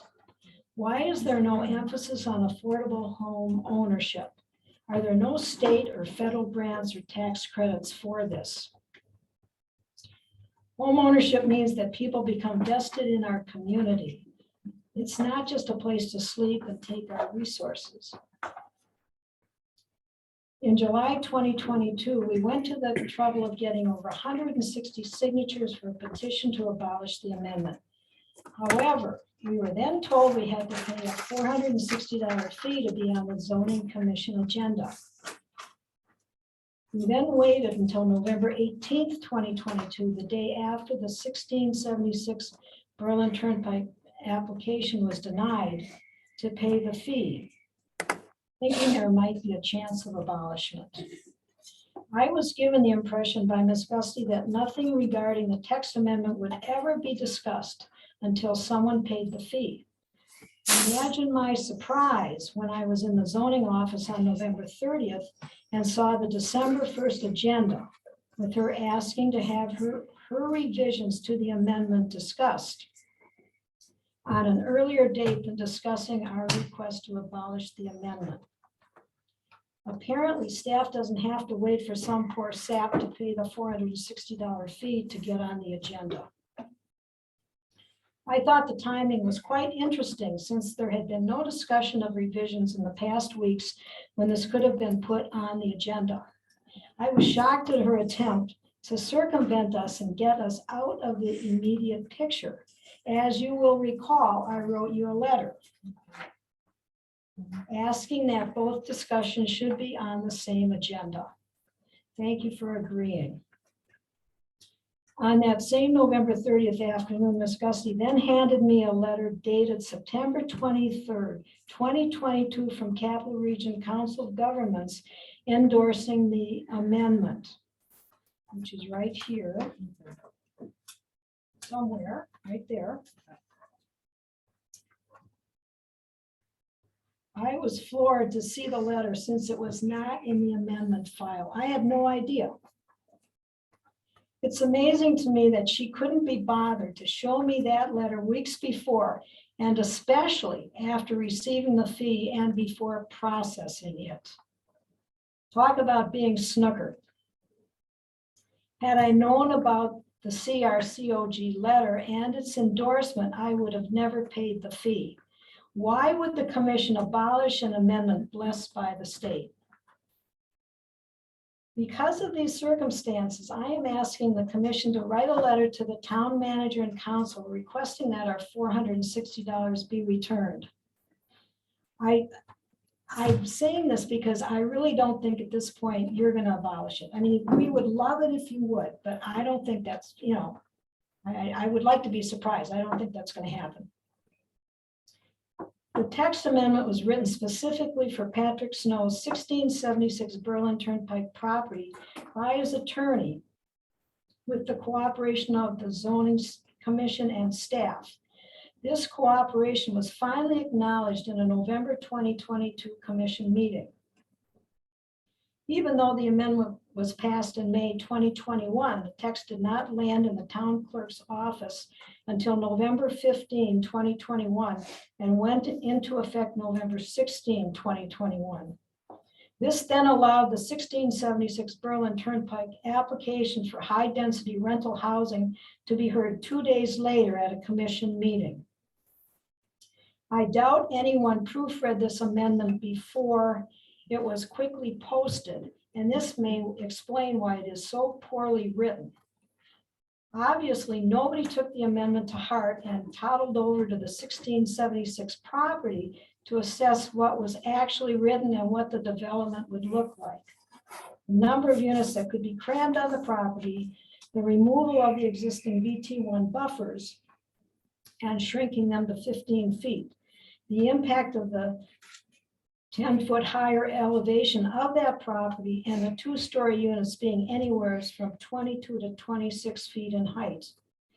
The threat of taking private property at the end of Holly Court for a second entrance. This led to the Holly Court neighborhood having to fend for ourselves with this awful application that, if passed, would have destroyed our neighborhood and our sense of well-being, safety, and peace of mind. Our opposition has been unwavering. We have actually provided the roadmap for staff revisions to this amendment. We are happy to see positive movement towards the revising of the amendment and some of the confusing language being improved. We would still like the following to be addressed and changed. The underlying zone is still BT1 and that rear buffer of 50 feet should remain in place when abutting residential. The commission talked about the units being too large, so why is there still a maximum size of 1,000 square feet per unit? My raised ranch, the first floor is 1,000 square feet. So you're building, real life houses, not nice little, houses is what was supposed to be. One change is having only 1.5 story units with a maximum height of 25 feet. According to Yahoo, a 1.5 story unit is typically 20 feet at its peak. Again, a Yahoo search states that a 2-story unit has a height between 16 feet and 30 feet at the peak. So I got a couple things from Yahoo right here documenting that. The revision height of 25 feet needs to be changed to 20 feet in height, or there will be full 2-story units. There is currently a weird statement in the amendment about grandfathering an accessory building that is located not less than 5 feet from a commercial abutter. Patrick Snow, who's here tonight, owns 2 motel properties referenced in the April 15th, 2021 zoning commission minutes when the amendment was in its talking stage. My guess is this paragraph was added for his second property. The commission may want to look at his other site or sites before you keep this paragraph. We request that the commission add landscaping and screening requirements to the amendment. We also request that the commission add a statement that a developer could have the option of building and selling owner-occupied affordable housing on these sites. So that's where I ended my written statement, but I called Fran today at 1:17, my phone says 1:17, asking if there was any more revisions, on the draft, and she said, nope, nothing. So I just happened to pull up my computer at 6 o'clock and there's a new draft. The only thing, and if I had had time, I would have called Maureen. The only thing that I don't understand is in this, when she did the draft before, she had there a maximum of 8 units per acre. So that seemed fine to me. Now, I don't understand. I have no clue what she's saying. She says that's crossed out. It says there shall be a maximum of, and then there's something about per unit per 7,500 square feet of lot area. Have no clue what that means. I'm hoping it doesn't mean, when I took the 75 feet, now I'm thinking, well, there's 83,560 square feet in an acre. So I'm thinking, well, maybe you're supposed to divide that by the 7,500 square feet, which would mean actually 11 units per acre, which is even worse. So I hope she addresses. Can I make a that. quick simple correction? An acre is 43,560 square Oh, feet. you're right. 83 is Sorry. 2 acres. You're right. That's my mistake. You're absolutely right. No mistake, we're just chatting. So then what does that, can I ask you what that means? So if it's 43 divided by 7,500, is that what that says? I mean, I don't have a clue. Oh, If I hold on. could, I'm sorry to interrupt. So we're kind of mixing public hearings Right. here. Yeah. And I encourage you not to do that. Yeah. Because that becomes a problem. If you decide, the matters and somebody is unhappy and they want to appeal, Yeah. that's a problem for our records. So Okay. please don't mix the public All right. hearing. Okay, Well, thank you for letting me speak. yes, hold on. Ms. Jorsey has a question. I just want to ask directly, based on comments that you just made, are you requesting to withdraw your application? I'm not. No, I'm not. I mean, that, we would really love that. But I feel like we've been so slickered by this and well, it's just how things have gone in the office Well- and how we had to pay that. And then, it's like all of a sudden she throws this letter in my face. I'm like, So, Can I? all right, Just yeah, explain something. Okay, no application is application, so there's a fee paid. Okay, so that, when that fee was paid, then there's a process after that for the application to get on our agenda and time to do that. And then there's decision-making time and everything else that is the process of any application. Okay, if you, the only one, we can't recommend to the town council any fees but being paid back or anything else, but it's surely not stopping you as the applicant to go to the town council and ask for your money back. I don't know if they could do that or if they can't do that, but it doesn't stop you from doing that. The other objects that once we get into the other part of the next public hearing, you'll see that a lot of things have been addressed that you're saying right now. Okay. And I think that with your thoughts tonight and drafts, which is a draft right now, will be understood, and it might be to your liking. But it may not, but you have the right to keep the So, saying to abolish the tax amendment. That's all right. if All I right. We may, can pull it. Mr. Rogan. if I may, understanding what council was just saying, what we should be talking right now, what we should be taking testimony on is solely the abolishment. Right. That's all. So if Mrs. Alstrian or anybody else from the public has anything to say on solely the abolishment, that's what we should be discussing. So for the next item on our agenda, which is the revision, I would suggest coming back up with your bullet points and Mhm. making your comments that you just made as far as what you would like to see change. So I think that's where we should go. We can continue this, but if there's anybody else. I just want Yeah, we don't want to. I just want to address a couple of points, that Yeah. the normal procedure for the application was followed. Yes. And it goes to CROG, and CROG's got so much time to address it and bring it back to us. That all takes a lot of time. So, it's just a process that most people don't understand how that process works and the time it takes to get any text amendment done. And us starting with the text amendment thing, Yeah. or anyone bringing to it. Anyone from the public can bring a text amendment. Yeah, Developer, private citizens, you would take are bringing abolishment of the text amendment. So you all have the right to go either way with the text amendment. So I'm just, I just wanted to reiterate that we're trying to do the process the proper way for you and the public, and it's our town too, so we want to do it the proper way.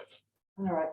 Okay, so we're still talking about the proposed amendment to abolish. All right, is there anyone else who wants to speak regarding this? Yes, sir.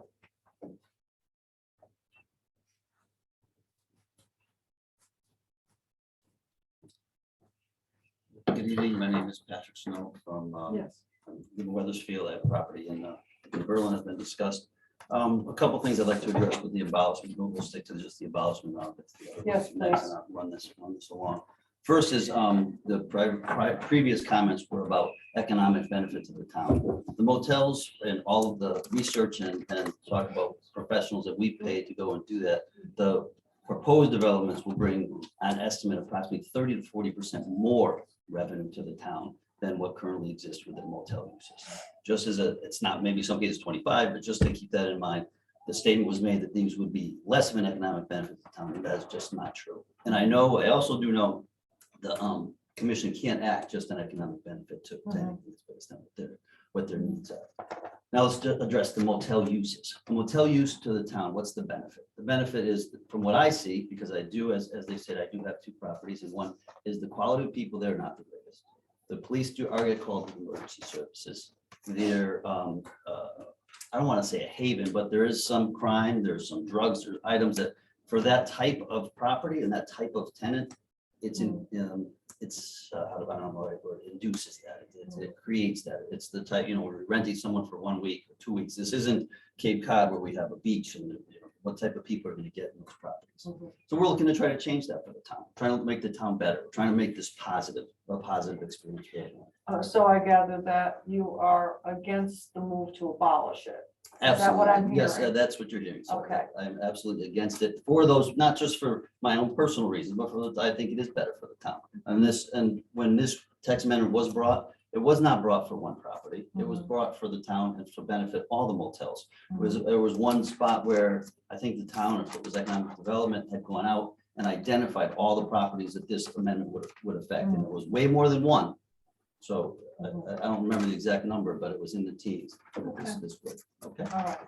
Thank you. Perfect. Any Thank you. any questions? No. And Mr. Edge. Chris Edgec, I'm a development director. I want to say it was 13 or 14 motels that were in total. The idea behind it was many of them had been very tired. I know at least one, if not more, have been closed due to human trafficking and other illegal activity. Okay. That is a great concern. Our health department has been one of the health department and fire marshal, as well as police, have been ones that have been very diligent on trying to find ways to make them safer. The text amendment seemed to make sense because it still allows all the underlying uses to still be there in the BT1 zone. So we're not saying you can't do the other ones. From what I've seen though, especially south of Route 9, commercial development is really challenging. We are not getting retail, restaurant, and offices. We're getting other things. If you look at Alta Equipment, which is what goes down there. And I think it really was an overall, what can we do to make these particular properties better? Okay, so I'm also hearing that you're against the abolishment. I don't think it makes sense. I think making it maybe work better is a better way than abolishing it completely. Okay. Sure. Anyone else? Do you have a number of people online? Madam Chair? Yes. Is there anyone else online who's zooming in who wishes to address the commission regarding this application?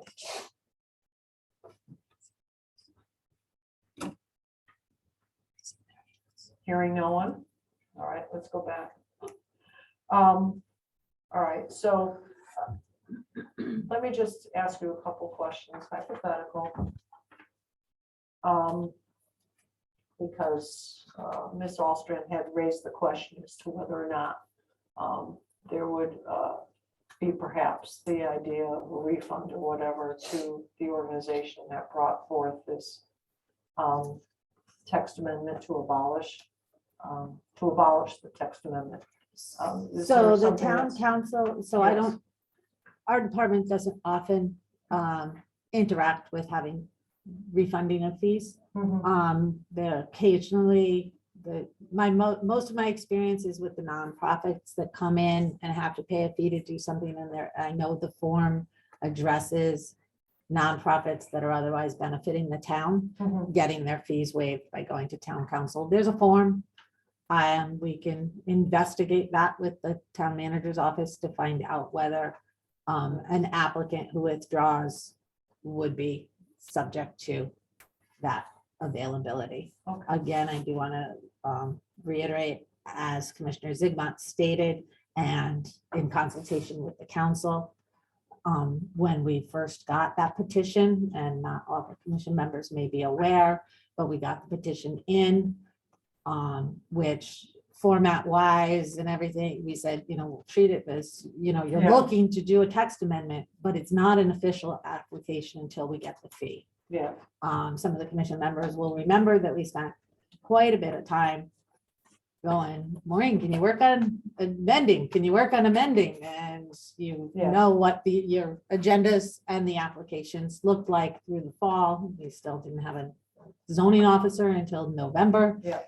And we followed that with several bouts of illness throughout the department Yeah. for a week or more at a time. Yeah. So, we've been under that fire for a long time, let Couple of alone the shorthandedness of, we are behind in decision letter writing, we're behind in filing all kinds of things to keep up with the 2-week deadlines that we abide by with regard to the statutes and your hearings, decisions, etc. So just, I want to get that clear. We did spend a lot of time, Fran Mhm. spent many hours with both the files for the text amendment, Mhm. as well as anything since with the applicant, with the applicant for this, For the- yeah. for this deletion of the text, and many hours conversing with us.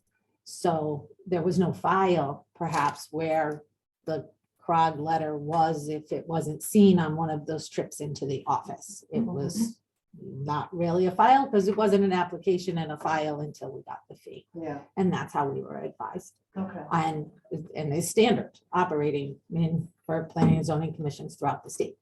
That's Okay. standard. And it's your, also, So- before I go back to Mr. Snow, it's also your recommendation to this commission that we should keep this item open so that we can then continue on to the next public hearing. You wanted to run these simultaneous before closing the public hearing, just because we wanted to keep that. Because we have them in tandem, we want to keep them both in the public hearing arena until we get closer to making a decision, correct? I think that's your decision as to whether, Then I think where, council what is you're encouraging us going to do toward. that. I am nodding and your counsel is encouraging me to do that. I Yes, think that okay. makes the most sense. All right, I think, you want to have that option. okay, yeah, I think, of course. all right, terrific. Just one quick, oops, sorry. go ahead. Yes, Sorry, Mr. interrupt.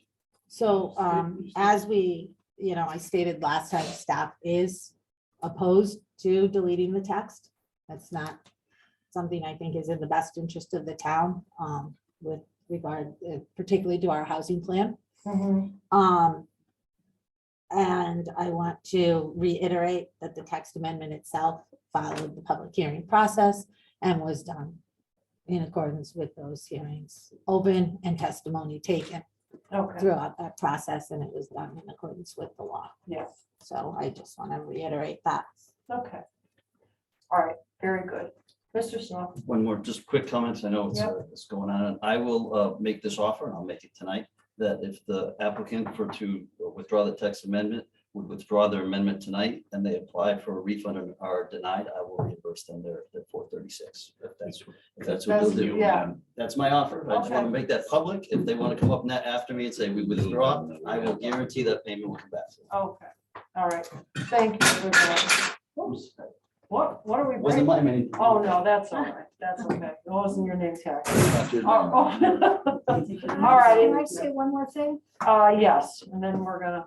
Yeah, I was frankly, so we come in with our money because we think we got a chance of getting this Yeah. about. I was then thrown for a loop because I thought we were in good shape, and then all of a sudden I'm handed this letter, which had been floating around in the office for a while. It was dated September 23rd. You're talking about the CROG letter. I saw that on November 30th. Mhm. Yeah. It was not in the file, because I've gone in regularly and looked at the files just to make sure I'm not missing anything. Yeah. So that's what really threw me. And then, you know, she's trying to get in a week ahead of time with her revisions as opposed to us. And Yeah. I just didn't understand that. So that's why I've been thinking that there's just no way, because that letter that thinks this is a wonderful thing. And, you know, the state has blessed this amendment. So I'm looking at that and I'm just thinking, there's no way you're gonna, you know, you're gonna abolish But this. what happened, that was a letter that was back September, you said 21? It was mailed, it got here no later, I'm sure, than the Yeah. 30th of Well, September. you have to, now leaving that in the past and moving forward, we have this motion for us to abolish the amendment, but we also have in tandem with that, the next item on the agenda, which is to redo the text amendment, to reconsider, to rework it. So we have different layers that are happening right now. So I hope you understand that we're probably not going to make a decision on this tonight. We're probably going to have a motion to continue it because we want to move on to the next and more important. And I think if perhaps, and I think Commissioner Zigmont tapped onto this earlier, is that you may see as we're working through the text amendment as a commission, finding something that we can all agree on. This might be more in line with what you're envisioning. Well, And that's why so it would be a win-win for everybody. So that's what we're hoping. I thought initially that it was all or nothing. Okay, that's what has been my thought all along. No. And as I've already said, when I was talking about these revisions that apparently I shouldn't have been talking about, I think there's some good movement. The So, revisions that are being proposed are a starting point Yeah. for us. okay, So, I just wanted to, you know, okay, okay. no, and I understand that. I understand that. All right, Can I make one more statement? Yes. And I'm just, because I just have to. Yeah, I that's do okay. take exception to much of the testimony you received from Mrs. Allstrand. Mhm. And I just want that noted. I don't want to go through her letter or her comments one by one. But I would like to address just a couple of them. Okay, One of which was, as I noted, she came in many times to look through the files and the text amendment file and Mr. Snow's application file, and was told numerous times that the public can amend the text. If staff hasn't had time, staff has not been, able to formulate the text, there's there's records of public hearing or of planning and zoning commission meetings where you've said, staff, don't forget, you gotta work on that, and that the public can amend the regulations. And so she had that opportunity, was informed of that opportunity. And I just want to You wanna get make that that- out there, as well as the fact that the CROG letter was, and I don't have the two letters in front of me, but was substantially a reiteration of the letter they had provided with the text amendment when the text amendment was approved. okay, all right, So the thank you. All right, point of it was already in the record. yes, okay, Well, then, I'll make the motion to continue. okay. Motion to continue by Mr. Rogan. Do I have a second? Second by Ms. Jorsey. Thank you. Further discussion? Then all those in favor? Aye. Those opposed, so moved. Okay, so we're going to continue on to the next meeting. But now we're going to go on to the proposed amendment of planning and zoning staff to the Berlin zoning regulations, section 11 DD, planned residential infill development. Now, we come to the text amendment that we have, which I think we all, I don't know if we've had a chance to really So look I want at to it. make sure you got the right copy because Okay. I initially printed the wrong copy, which was the same as last week's. So it on the top says in red RL revisions, Yeah. edit for 2223 continued public hearing. Yep, we got it. So, and I want to, because I thought I was distributing it to you now, Yep, but Fran must have made the copies and got them up on your plates today. okay. So, the modifications and, Dylan is looking for it to try to get it on the screen. I may have to help him in a minute, All right. but, it is, so the bold and underlined is text added from the original amendment. The strike through is deleted from the original the original text, I should say. And then the new red line is a result of the last public hearing, the comments made during the public hearing with regard to what you discussed. Okay. Would this be a special permit application? The, Can we make? yes, this it's still a special permit? permit. That's part of that's what it has been. That has not changed. All right. So that's part of the text. That's not changed. That's top of page 2. Mhm. Oh, okay. Yeah. So go to the top All of right. page 2. And so for ease, you may recall when we did some other text amendments during the height of learning how to deal with the Zoom meeting, we started bringing them up on the screen. So if you had something you wanted to change, we could change them in real time. And then we don't have the problem of in 2 weeks, the day before the meeting or the day of the meeting, me getting them inserted into the text and then just distributed them at that point to everybody. So we're gonna try to do it again.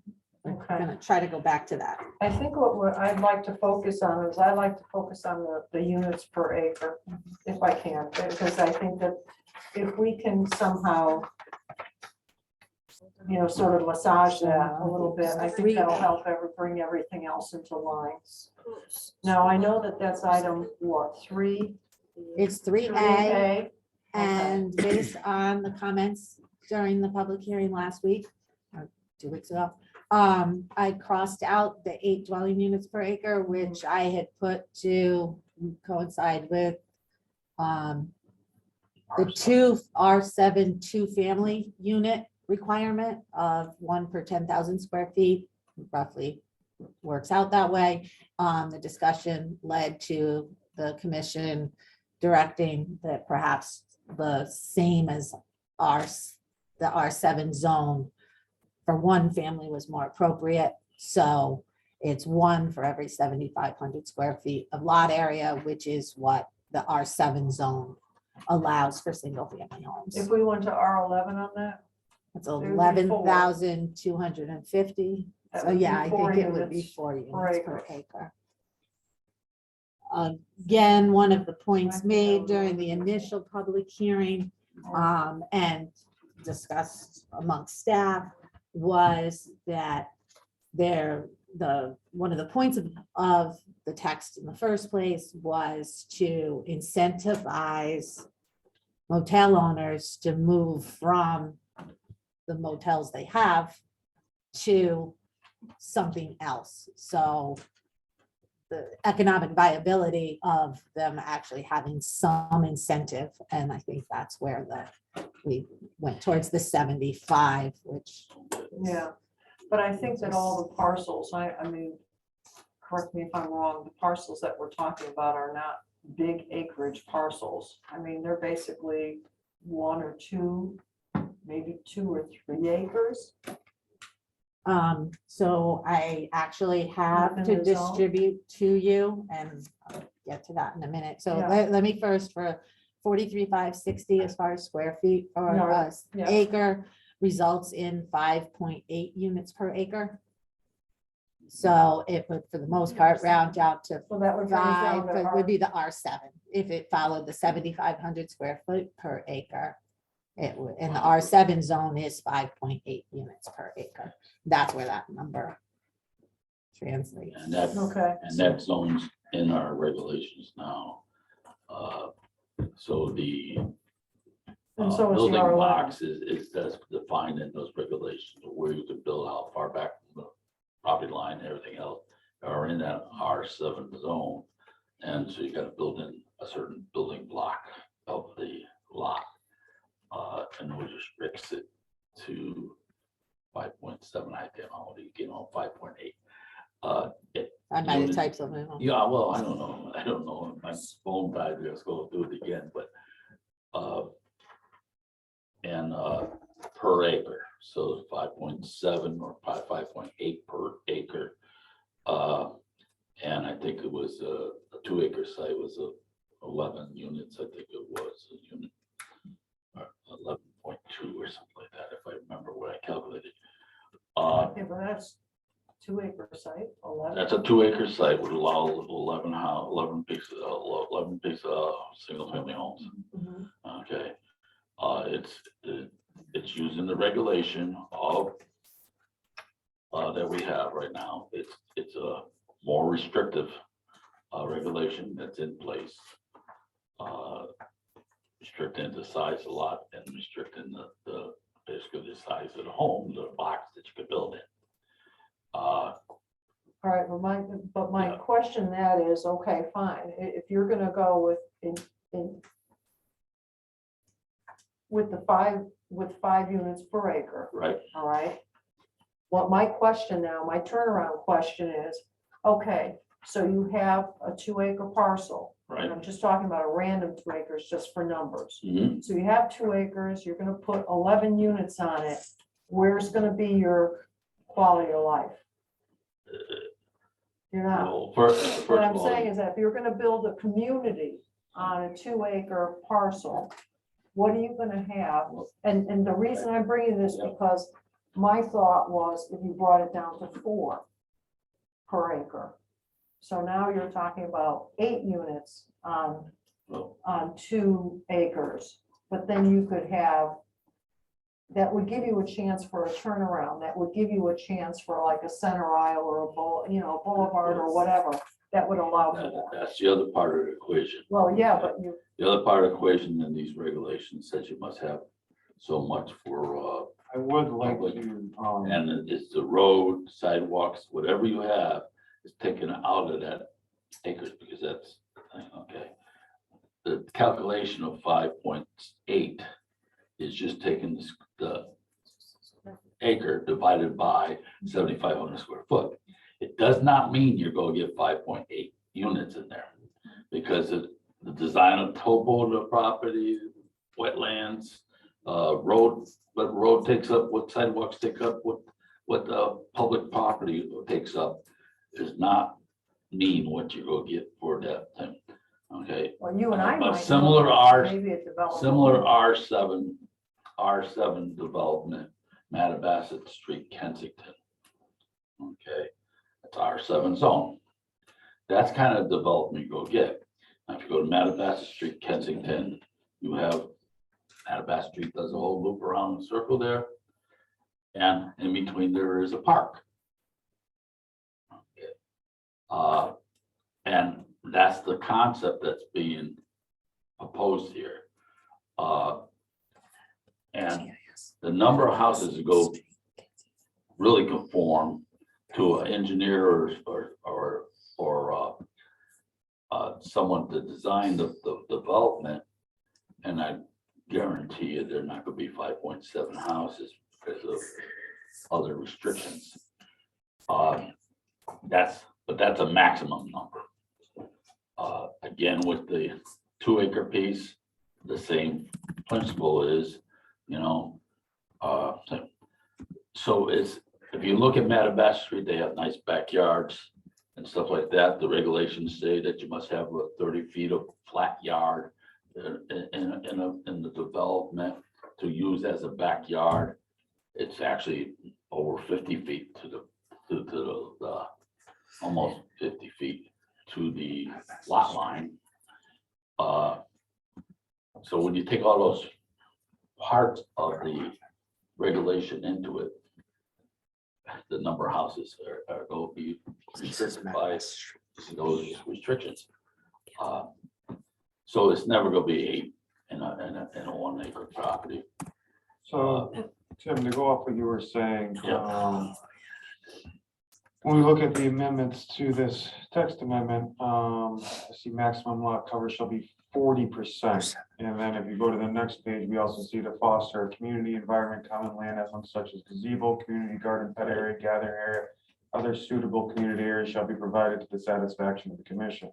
So you have to work in that part with the 40%, which also would include, like Tim was saying, roads and everything else. Right. So that means 60% of these lots would be green space, which definitely has an effect on that R7, R75 build, I guess. Yeah, yeah, I don't know what the frontage on R7 is 50-foot frontage, I think. But this is an R7. What you're No, saying is you're but- basing 75, this. I think. Well, it's the calculations are using R7, I think, so I don't know what the frontage on a regular lot at R7 is, I think it's 50 or 75. R7 frontage is 60. 60, okay, 60-foot frontage, and what's the depth on that? There's no depth on it, right? There's just the square footage now. Right.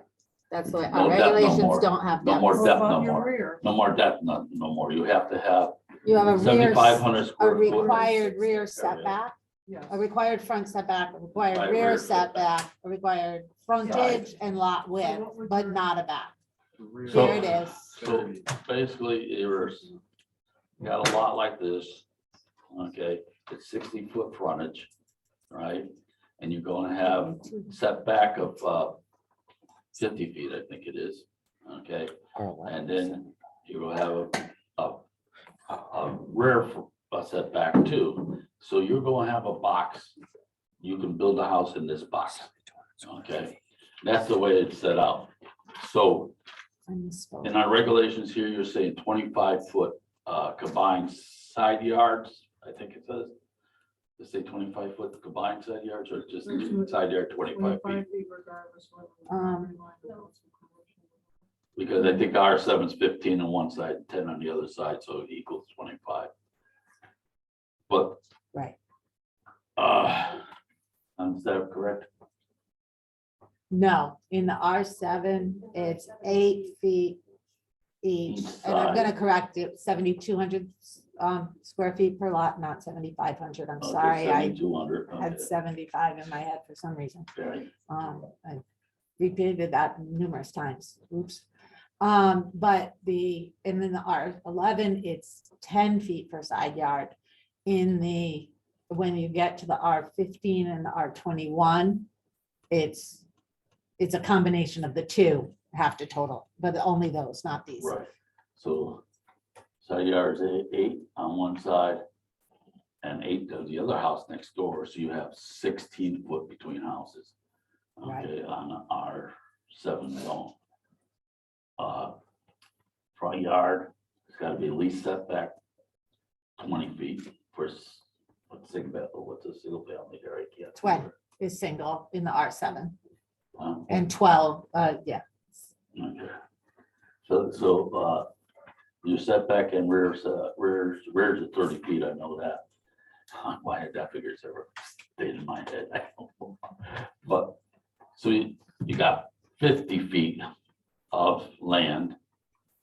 And now you can put that square, a building square in the middle of the thing. Okay, something like that. And they only can build in that square. They can't build anywhere else. So they can't back up to the property line more. So you don't have to worry about that. They can't go to the road more. You don't have to worry about it. And your side yards are already set. Okay. Using that formula. That's it's our regulations already. We're not changing our regulations except basically make it single family only, not two family. Okay. And the concerns that we had discussing the units, the development before of setbacks and all that other stuff is set by the standards of that zone. So and your principal. So if you could put 1,000 square foot house in that square,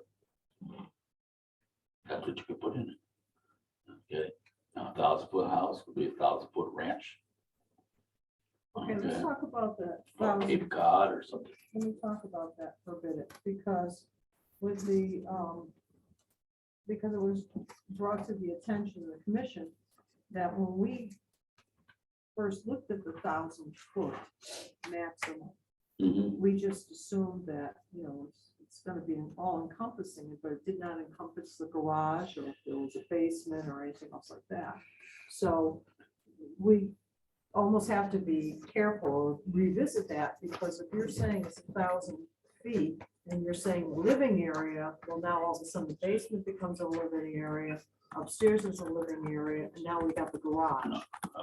So I think we need to So- look at that. Page 3. So and from what you're saying, I may have misunderstood how that conversation landed at the last meeting. I thought you were looking to have the garage as extra space and the actual living area 1,000, but I'm hearing today, you're looking for the garage to be included in that I think we were. gross floor area. We The thought entire footprint footprint would be Okay, 1,000. okay, so we have to yeah. so that would be Work in D progress. that I Yeah, so- changed. Yeah, Changing it again that says gross floor area, Yeah. which is if it's attached to the building, it's included in the gross floor area, everything from the outside of the exterior walls, except for Mhm. mechanical areas or something Yeah, is foundation. included, and basement would not be, Square and it footage wouldn't of be the if it was foundation. unfinished anyway. yeah, well, as I long- think basement would be the concern, because then you could easily,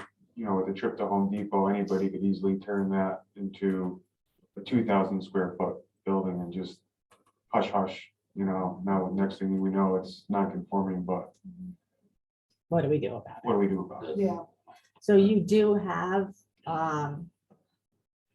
story definitions. There are the ability for a basement to be livable space as far as the building code goes for like a bedroom. You'd have to have the access and Yeah. certain amount that is above grade in order, and I don't know all those parameters. We could certainly find If out you- what they are. If you have a basement In, that's for totally in the ground, instance, you're not gonna be able to use it for living space. It's not living space. well, because you don't have Okay, this. I if think that's where the if it's a definition of walkout rec room basement, that it's we a all walkout grew basement up that has with. 4 feet up, out of the ground and 4 feet, windows, whatever you wanna talk, okay? Now it could be walkout basement, could be livable space, okay? That's a real estate thing. You don't take square footage of livable space unless it has egress, window egresses, the door egresses and everything else. So they can't build livable space in a cellar.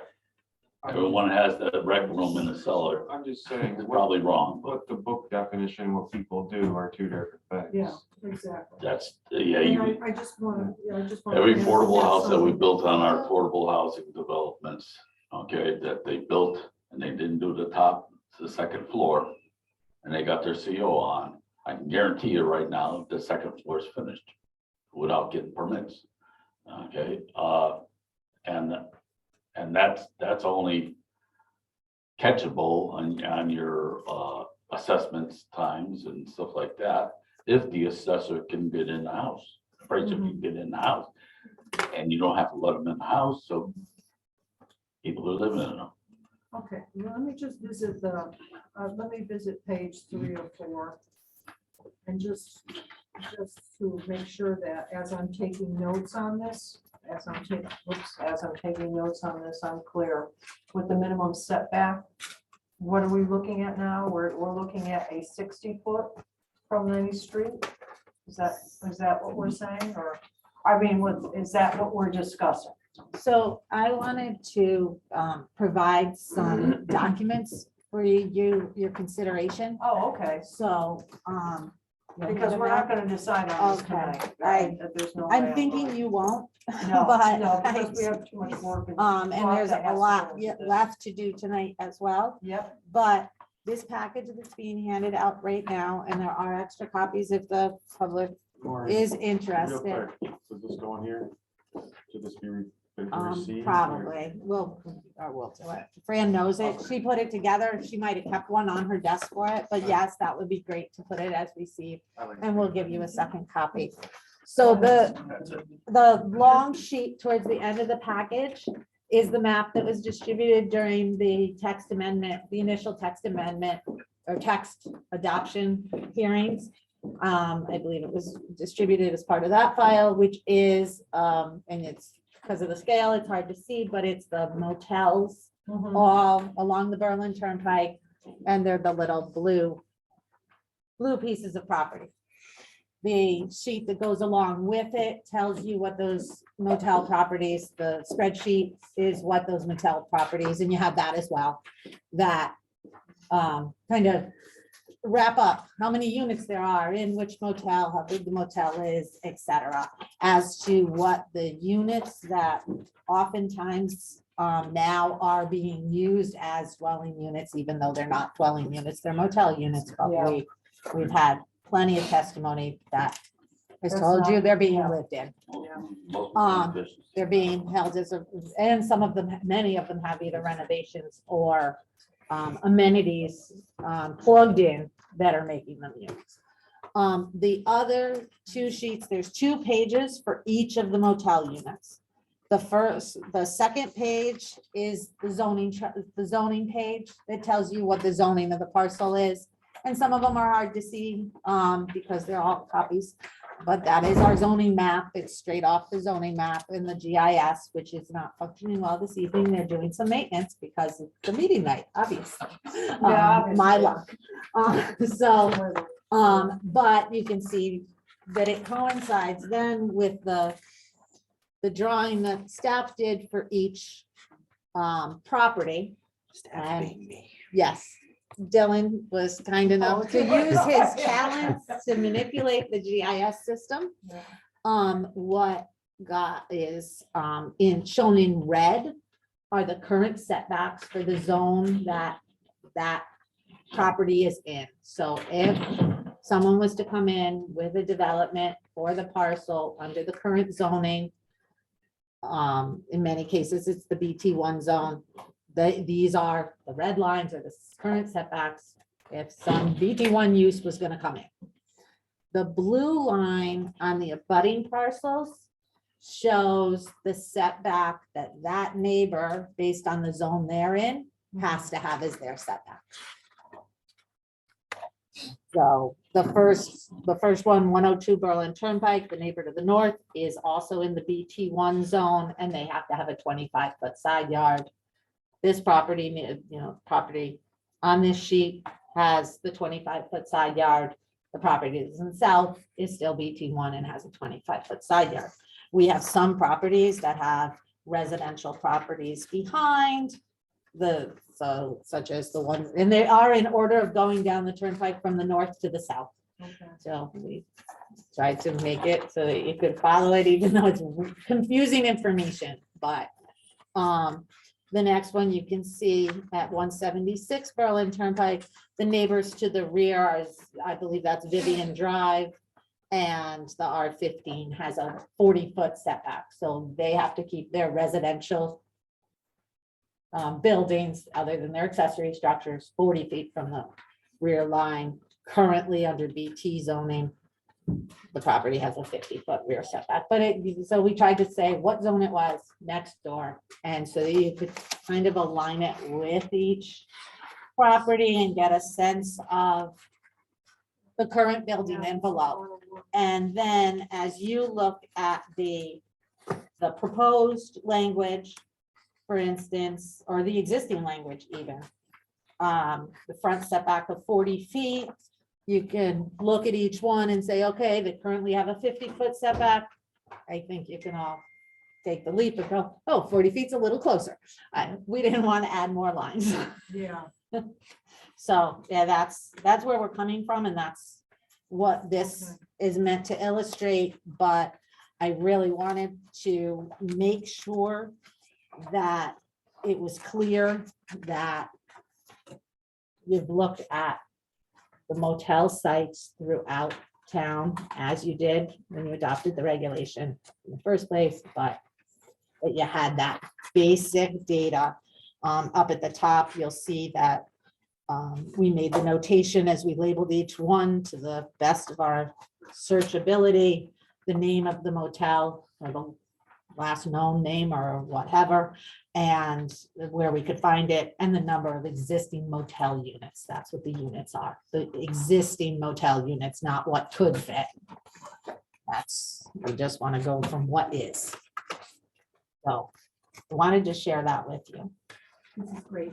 Yeah, this is really, He did a lot of the work. yeah. I brainstormed his GIS capabilities. I appreciate that. GIS is my forte. And again, want to reiterate, I think I said it at the last hearing, but you know, I was just coming back. So a little bit of a blur the last meeting, but we did get the distributed letter from CROG that you considered the first time that it aligns with the CROG goals and policies, and that was distributed in the last packet. Aside from their comments on traffic impacts, so we want to think about that a little bit. Maureen, Yes. just looking at the, and this is just so I can, as we review this information, I can consider. Looking at the Berlin Turnpike, the relaxed in 829. Say, can you give me the address? Thanks. 829 Berlin In the Turnpike. middle of the path here, yeah. Yeah. No, I'm just looking at the setbacks and we have, is that a 5-foot side yard setback and then a 5-foot front? Correct. CCD one has those setbacks. It's the CCD one zone. It's just north of the Route 9 interchange, the Route 9 thing. Diane guessed that, because I was confused because I'm looking at these other more generous setbacks. And why? then when I s- Why is yeah. this an anomaly? It's because Yeah. that is one of the places that the zone is different. Well, it And looks- that's why we did try to put in the blue letters what that zone is, so that you Yeah. understand where it wasn't a mistake, or can point out when we did make a mistake. That's okay too. Well, We've you know, I done think, that. I think that it's a bonus because it's taking into account what's happening, what's existing in that neighborhood. Mhm. So if you did have a conversion like this, excuse me. If you did have a conversion like this, it would take the surrounding zone into account. And I think that that's a good thing too. With you saying that, I do want to point out to G4, which was language we modified. G4 on the other. G4 is on page 3 of 4 of the Oh, regulation of the okay. text, Uh-huh. because these motel buildings exist with non-conforming setbacks. And we realized there could be a conflict with the text of section 4C, which is non-conforming building structures and uses. And so I referenced that section and said, you know, if they reuse the building, you're not forcing them to move a building that they're renovating, and that provision still applies despite the setback. So I wanted to wait, because it was a staff discussion that came up with the fact that there might be a conflict there. I wanted to point that out and have you consider it. That's something that's much different than what was in the original text, and I want to make sure the commission considers Yeah, the yeah. implications, or should you decide to put notwithstanding, or again, change the amount of the buildings that can be reused. Because you had, I don't know, well, not everyone was here for that, but that they, there is a section in here about if the building's deemed reasonable to not just demolish, it can be reinvented. So that's supposed to speak to that. All right, well, I guess we got our homework. Unless there's anything that's jumping out of the. No, nothing, yeah, it's like you guys just go home and read this thing, I'm just amazed. figure it, yeah. Yeah, so I believe, Yeah. I think this number is 14 or 12 or 14. I had 14 in my head, but I just counted 12, so I don't know whether I lost one Okay, or maybe one's already gone. all right, do we have any, unless there's anything else? Public hearing, anyone from the public at this point just want to comment on this? We're not going to be deciding on the proposed amendments.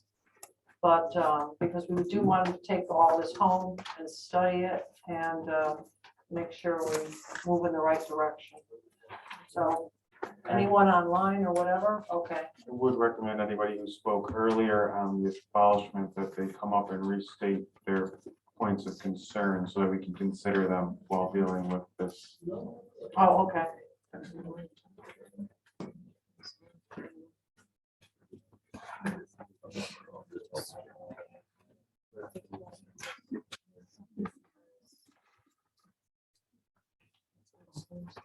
All right.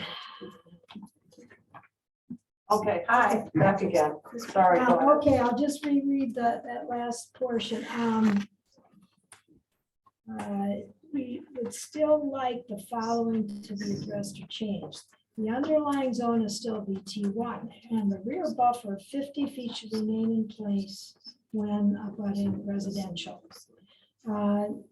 There, and we're already talking about the 1,000 square foot units, so that was one of the things. And the other thing is, one change is having only 1.5 story units with a maximum height of 25 feet. And there again, according to what I saw on Yahoo, and there are tons of plans out there, a 1.5 story unit is typically 20 feet at its peak. And a 2-story unit has a height between 16 feet and 30 feet at the peak. So the revision height that Maureen has of 25 feet really should be changed to the 20 feet to accommodate a 1.5 stories. Otherwise, my concern is that people will somehow still build 2-story units, to, with their 25 feet.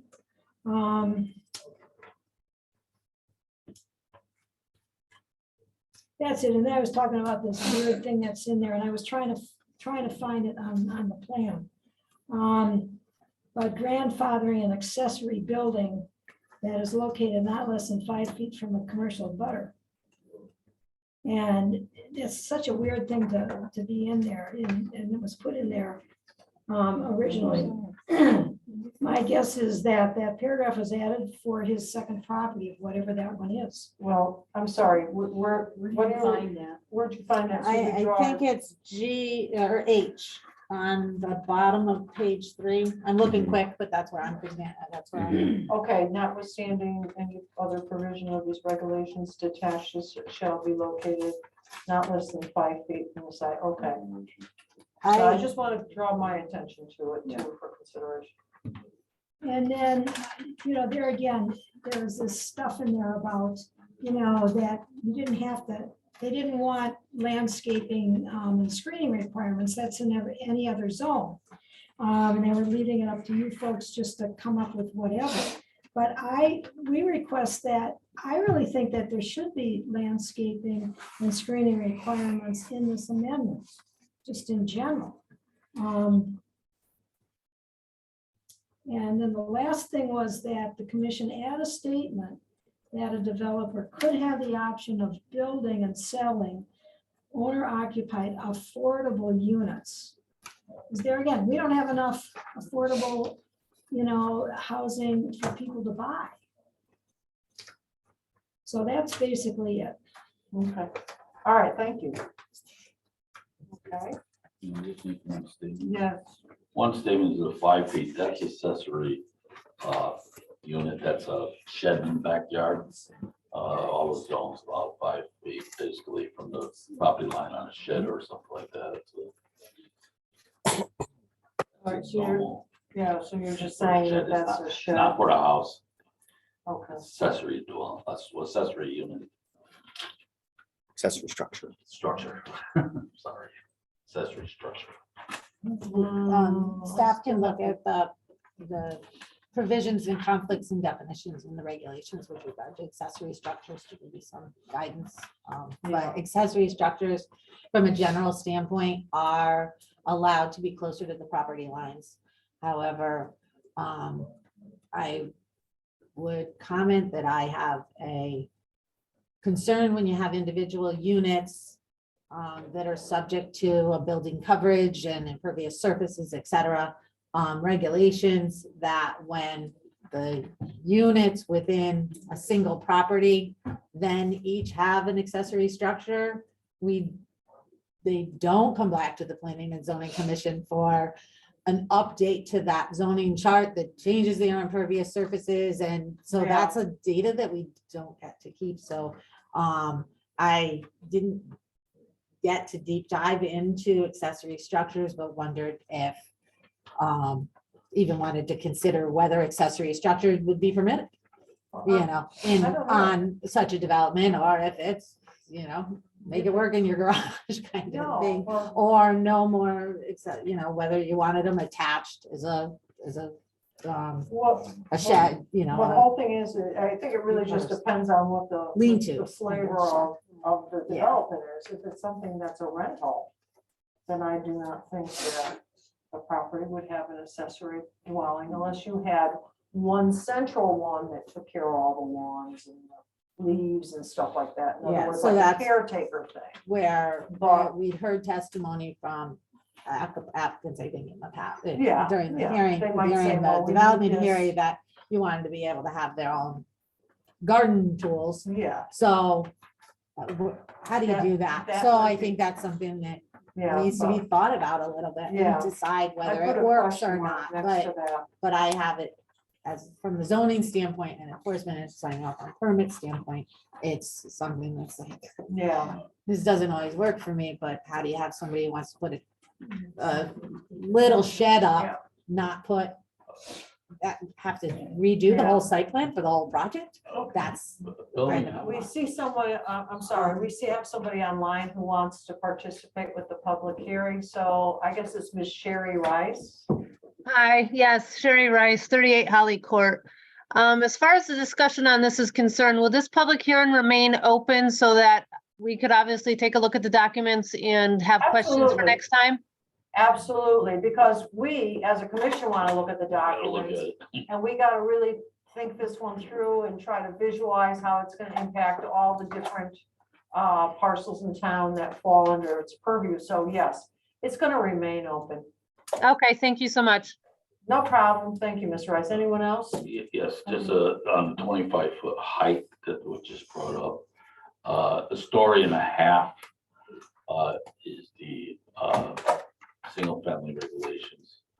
And 25 feet is single family regulations.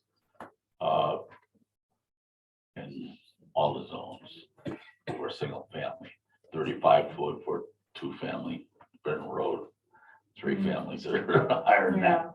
But that's a standard fee. It depends on the roof line.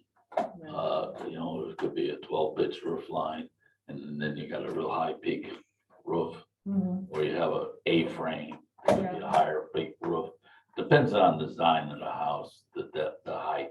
So I don't know if you go be eliminating some types of houses by lowering the height.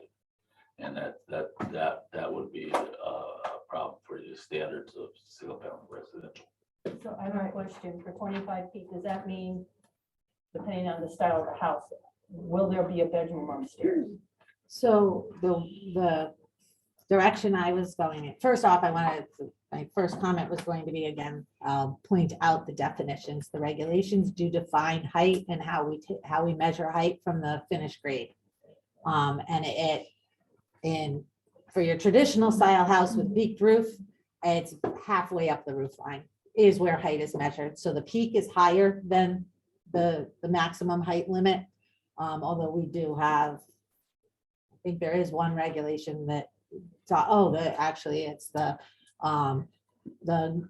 commercial greenhouse regulation that talks about the height to the peak. In that regulation, it's written to the peak.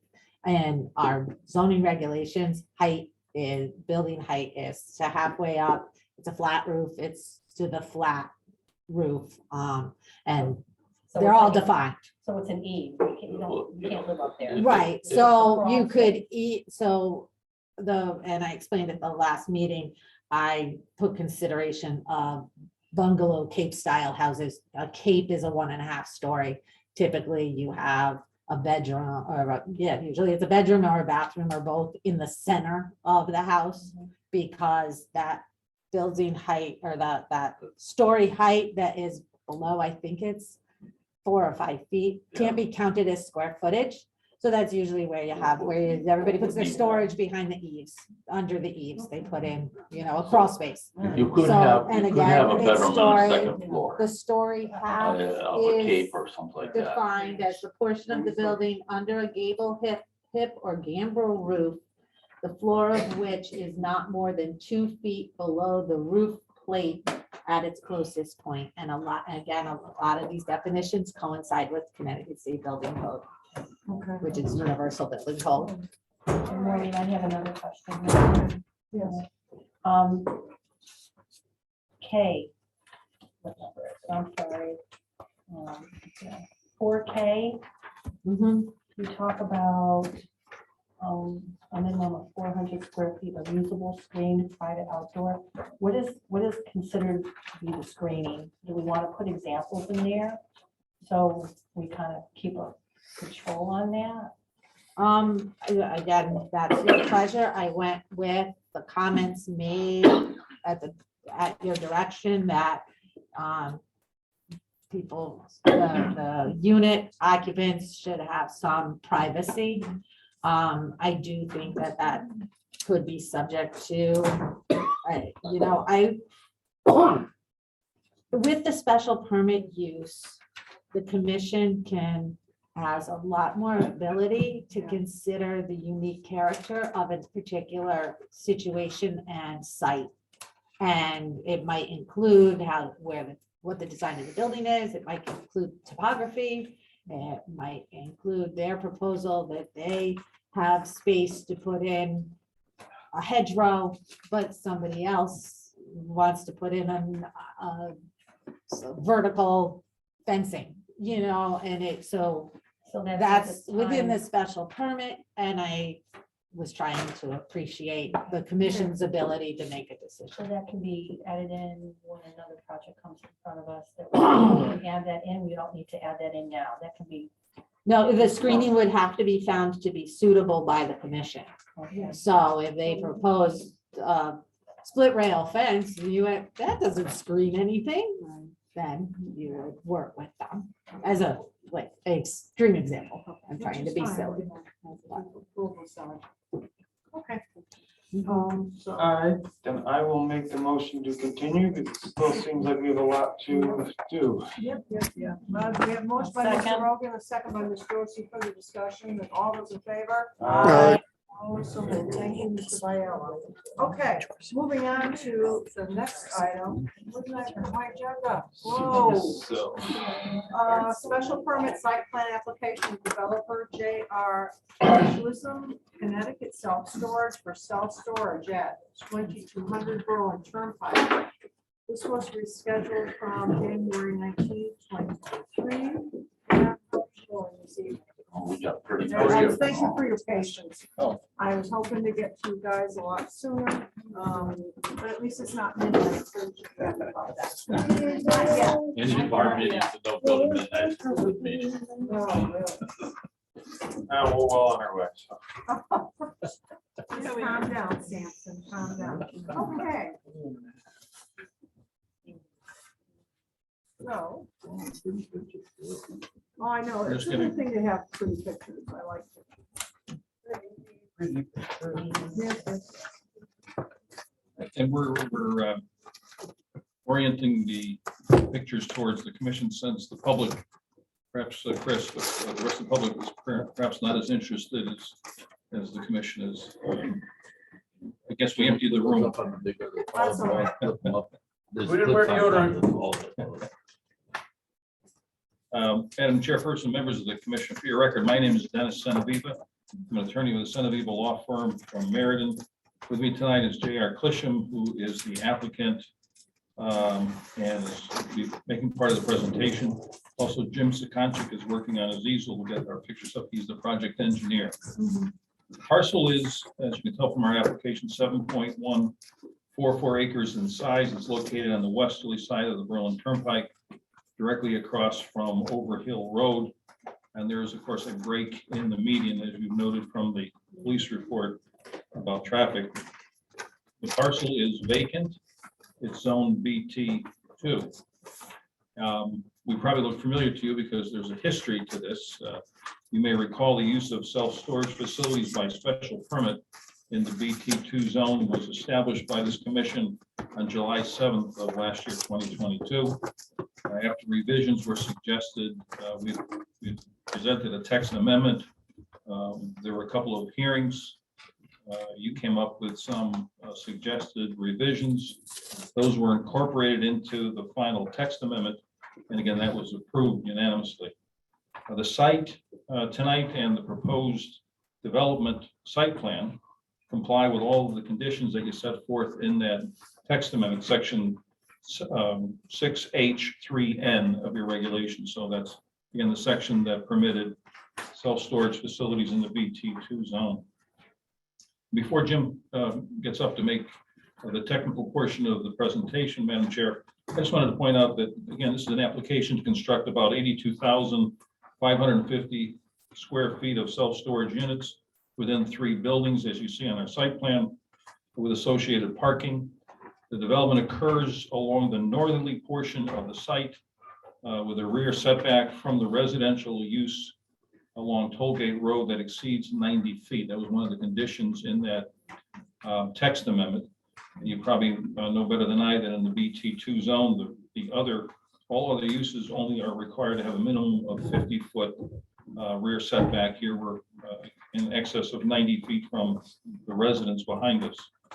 This proposal has received, before we came here tonight, it's received unanimous support from your Economic Development Commission. It's received approval from your Inland Wetlands and Watercourse Commission.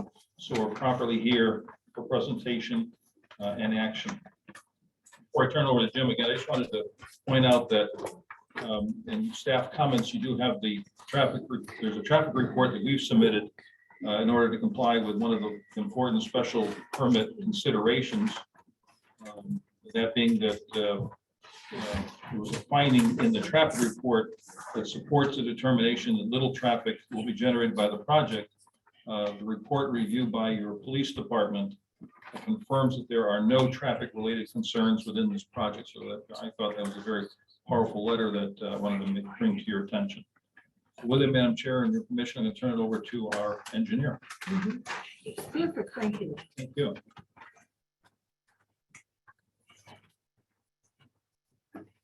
Good evening. For the record, my name is Jim Sakonchik. I'm a licensed engineer and land surveyor and president of the firm of Cratchit, Jones and Associates. And Mr. Clisham is a longtime client. In fact, I worked for his dad for many years, and I'm working with him. And we've probably done 17 similar projects throughout the state and even into Massachusetts to this.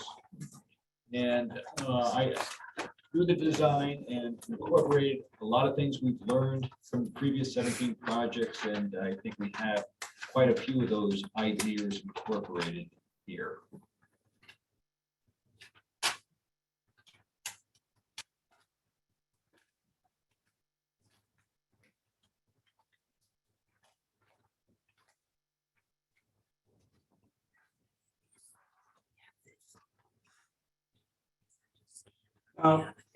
The first thing I want to emphasize is this is a storage development, and it's just that there's no outside cars being stored, there's no outside trucks being stored, there's no people doing things within it like tag sales or garage bands. No, this is storage.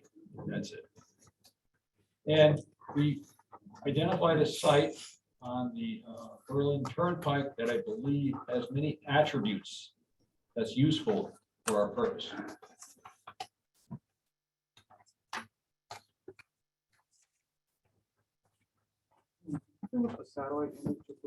Sure.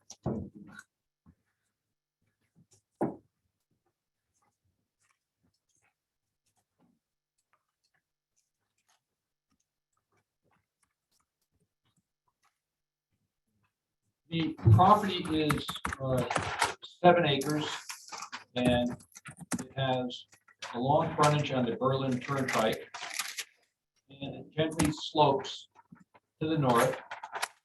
And we're only using the northern portion of the property for our development. There is another portion of the property to the south, which we are leaving undeveloped, and primarily because we don't want to fight more difficult topography in that area, and also because we get the square footage we're looking for on the remaining portion of the property.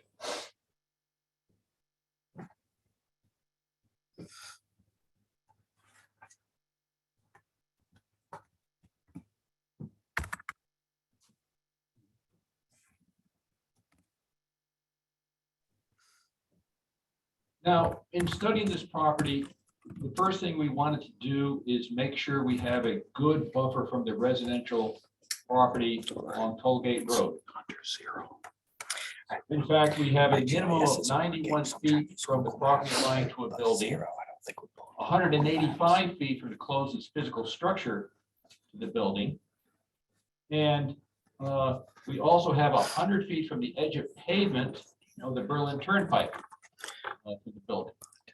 And quite often with self-storage, you would see parking and access to the units from the road. No, we chose not to do that. We, in order to camouflage our activity, we got all green space. We basically have 100 feet of green going from the edge of road to our building. And we purposely designed the site so that really we want to feature our building from the Berlin Turnpike. We are trying to create a buffer over here with evergreen trees so that the people driving on the Berlin Turnpike here won't even see our buildings. We just want to be able to feature where the office is, because it makes it easy for people to come. We've got a few parking spaces right in the front here, just the number needed. And then we have a traffic pattern one way where it would come in, go around, and out. And that's designed for your fire trucks and all those kind of emergency vehicles. The building along the street is a one-story building with only access from the interior. The big building in the middle is 2 stories. So you have an upper floor and a lower floor. And it's deeper because we actually have what we call conditioned storage there. It maintains summertime air conditioning, so you have low humidity, wintertime heat, so you prevent freezing. And that allows superior storage over a period of time. You won't have issues with mold or freezing or high humidity.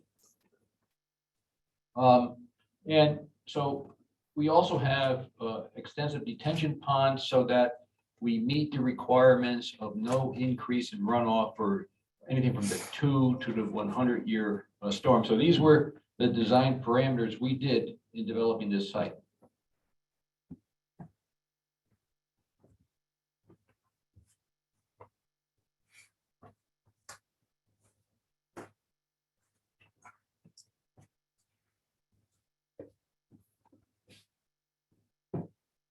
So through several iterations of design development, we came with this final design, and it incorporates all those distances, 91 feet here, 185 feet there, 90 feet over here, 100 feet from the edge of road to the building.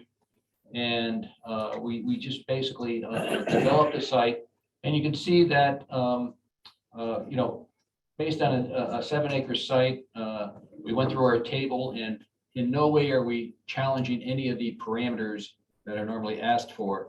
Our coverage is much less than, our impervious area is much less than, our total building footprint is all less than the percentages normally allowed in this kind of development. So we find it and believe that this is a good use for this property. It is generally low impact, yet it forms a service that we believe is underserved in this area, and that is the ability for people to keep their valuables in a secure place, in conditioned space if necessary, and have it convenient for them. Can I ask you a question about the rear buffer to Tollgate Road? Yes. I know that it's fairly deep and that's good.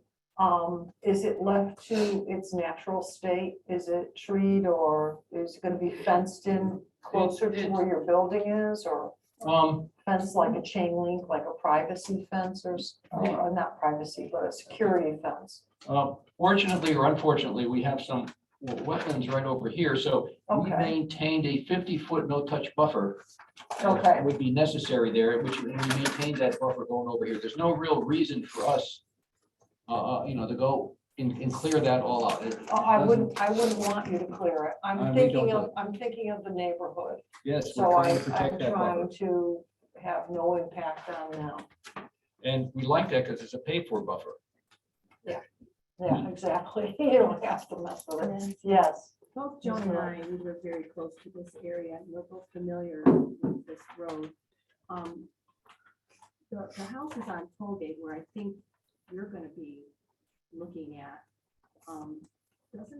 Isn't there a hill that goes up on there? I mean, can you even see the back of their homes from that property? I've been out there in different seasons and even with the leaves down, there's a pretty good buffer there, pretty good So can camouflage. you see their home? I mean, there's a I'm great, thinking that you're up here. and they're down If you there. were to, if you were to clear out all the buffer, yeah, you would be able to, because we're kind of high here, the wetlands is low, and then they're kind of high. Oh, okay. So yeah, you could see if you cleared all the trees, but we don't want to clear the trees. No, and we don't want you to do that.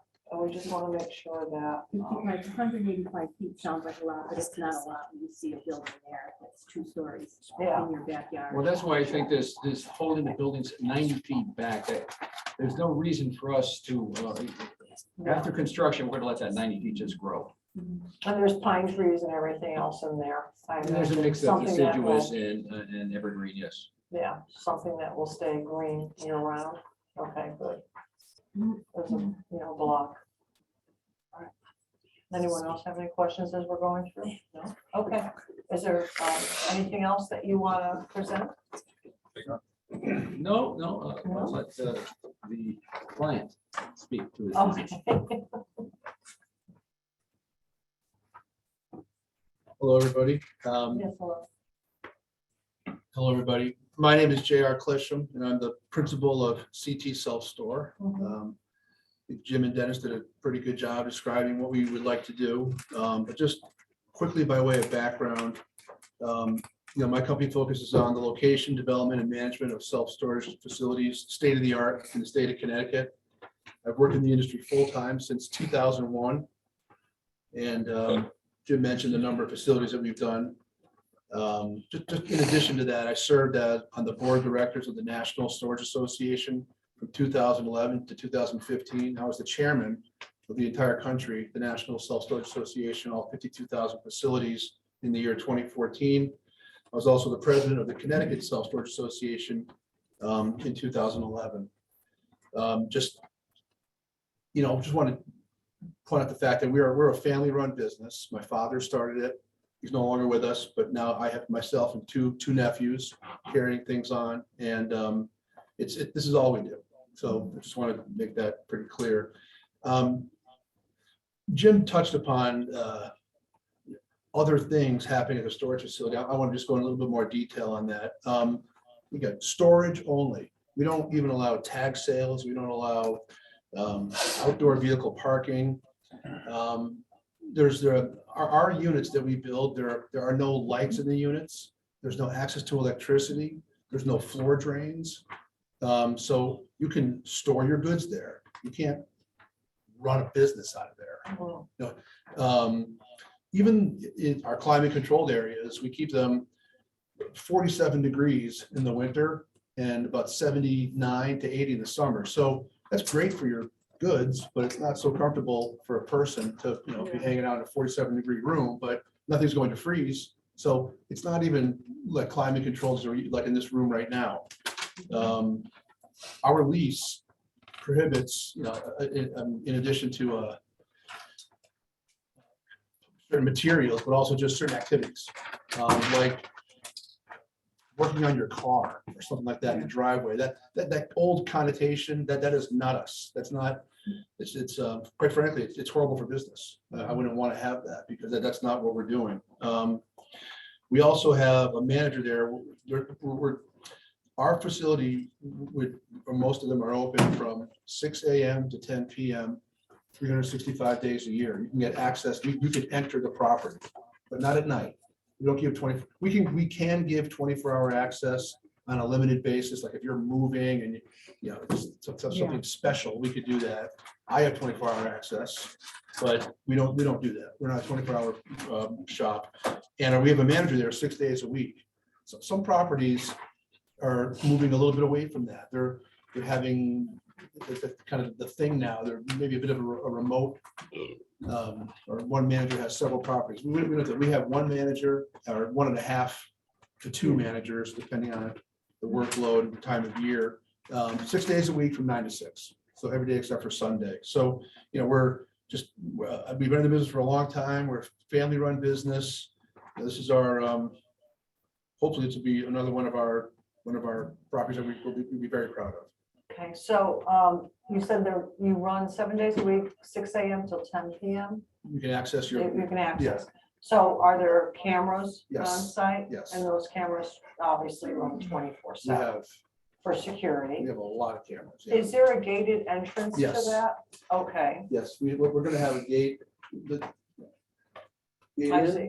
gate out, Okay, and then the building itself acts as a security. There's no, the building provides security in and of itself. yeah, okay. I just want to make sure, so, after the business is closed, nobody can actually get in on site Right, after 10 p.m. that is correct. Okay, all right. Unless we made a special exception. Yeah, Which they we- would have to arrange in advance. The with reason you guys. If you look, some places will say 24-hour access. It's a marketing thing. We are the opposite of that. Yeah, which is probably a very good thing. Right. Okay, question? I Yes. have a question. I'm gonna go back to the neighbors in the back. Are you considering putting any screening back there as far as plantings to help, as this gentleman said, with all the leaves down and everything, you guys can see each other clear as day. I'd like to see some type of plantings in there to protect and help the neighbors. You want to address that?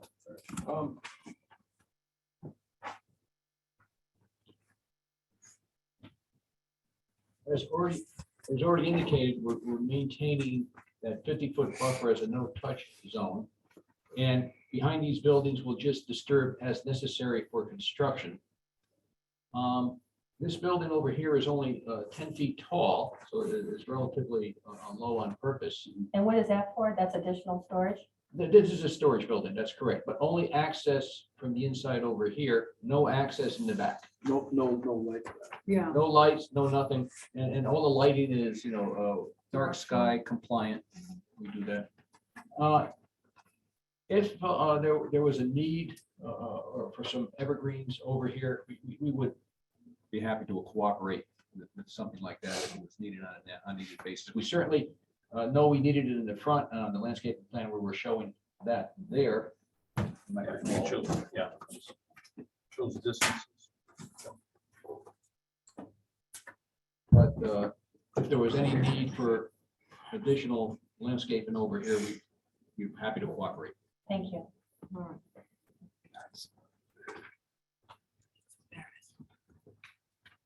Anyone else? Sorry, anyone else want to? Yes, Tim. Yeah, I see a 25-foot right away in the back here. Tim, your microphone. Oh, Sorry. man. Yes, please, Okay. just because Fran has to hear it. Man, I get mad. Mhm. Okay, I see 25-foot right away in the back here going towards Tollgate Road, I guess it is. There's no uses of that at all. That, he's referring to these two parallel lines over here. which is an easement and it serves storm drainage purposes. Okay. The gravity, the water comes this way, swims that way and goes that way. Okay, so it comes from your detention pond going towards. Yep. So you're, Detention pond as well as my site and neighboring sites. that's a in-place easement? Yes. Okay. The other thing is that your second building here is a two-story building. The front one is a single-story building, right? Except the office is 2 stories. Correct. Oh, yeah. Right. Now, so I'm looking from the Berlin Turnpike. The front line of the front building is windows or design windows, whatever they have there. Besides there, now you don't have a roof above that lower building. Yeah, so So is that building design similar to the front of this building? The second floor of that building? So that second floor is up, is, I think it's looking about the second floor of the building behind this front building. Yeah. The one behind that. Yeah, we'll try to address that. We're showing the behind. Yes, he did. He's referring to this building over here, which is the office. That is a true 2-story building visible from the Berlin Turnpike. This building over here is only 10 feet tall. So it is purposely kept kind of low relative to the Berlin Turnpike, so it could be camouflaged right in the row of trees. Now, the 2-story building, this building has the same ceiling roof height as this one, because this driveway is at the second level. And then we go down an elevation, and this driveway is at the lower level. So this is really a split level. So the front half of that bigger building is actually 1 story. yeah. Yeah, so it's almost built into the, So it is into the property. okay, Front perspective. Yeah. yeah. I also see that you're building the front building, and I assume the other buildings too.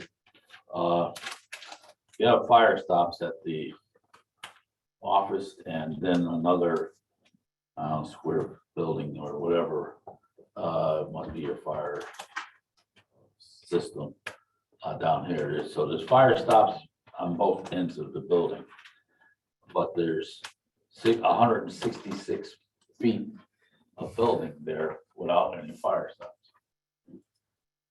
That's and so if you get in 166 feet, you get a fire in there, you go have 166 feet of building gone. Because it's going to run right through without any fire stops. So I'm wondering why you wouldn't have fire stops in the building. I'd love to address that, yes. Well, often the engineer of record for the different buildings he does. And the first thing, these buildings are of non-combustible construction. All the interior partitions are metal, and there is a full opaque panel separating each one of the units. And there are, emergency, if smoke or heat generates anywhere, there's notifications and you get the fire department there. And so consequently, yes, everything is compartmentized. And so generally, if they're enclosed, the door is down and they're locked. Otherwise, somebody's got the door open and they're operating within their unit, but it's totally enclosed. And we have not, in the history of this, never had a problem with fire, at least with this gentleman. But from the 166 feet, your storage locker is going to be 10 foot high maybe. And is there any attic space across there? There certainly your hallways go the entire length and the ventilation goes the entire length. But again, it's all non-combustible construction. And The construction is, but your items in the units are not. That's right. But, it's again. People store rags and stuff like that, so You could have a fire anyway. Fire is always a possibility. It has not been an issue with us, nor are insurance rates Yeah. outrageous. And I might add that the bigger building is totally sprinklered. So I'm just wondering, this is my fire department side. That you have petitions between the storage units and they go up. I mean, every so many units should have one going to this roof. You know, what I mean,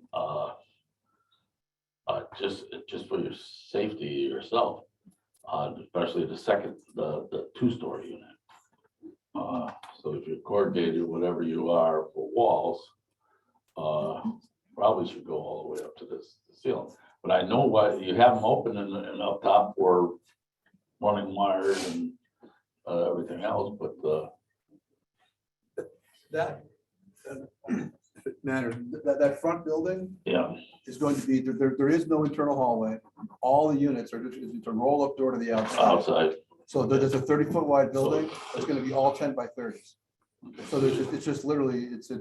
So it's your two-story building more than. So the big building in the middle is fully sprinklered. NFPA 13. Yeah. Each unit. The whole building. Okay. Yeah. They're all I can gonna tell have to everybody, be- you're either pregnant or you're not with NFPA 13. You gotta do the Oh, whole I thing. understand that. I understand. I want to change, I would just shift gears if I can to the front of the building, because you're showing this rendering here. And I love flowering plants. Is there any way in this walk path or whatever, maybe we can intermingle some flowering plants in there? And I see you show some arborvitaes running along. Is that also going to be like a boulevard, or are those arborvitaes that you're proposing in front of the building?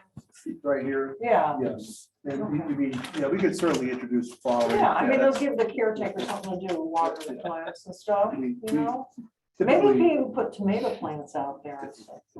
typically we'll have. Yeah, you can have like a little basket. People come and check on their storage stuff, take a tomato. Yeah, community garden. No, I'm not. No, all right. What I'm trying to say is, yes, I think it would kind of break up the building if we can do something. And this is not something that we're picking on you. A lot of the industrial buildings that we have on Christian Lane and Deming Road, we've urged them to sort of beef up the landscaping a little bit.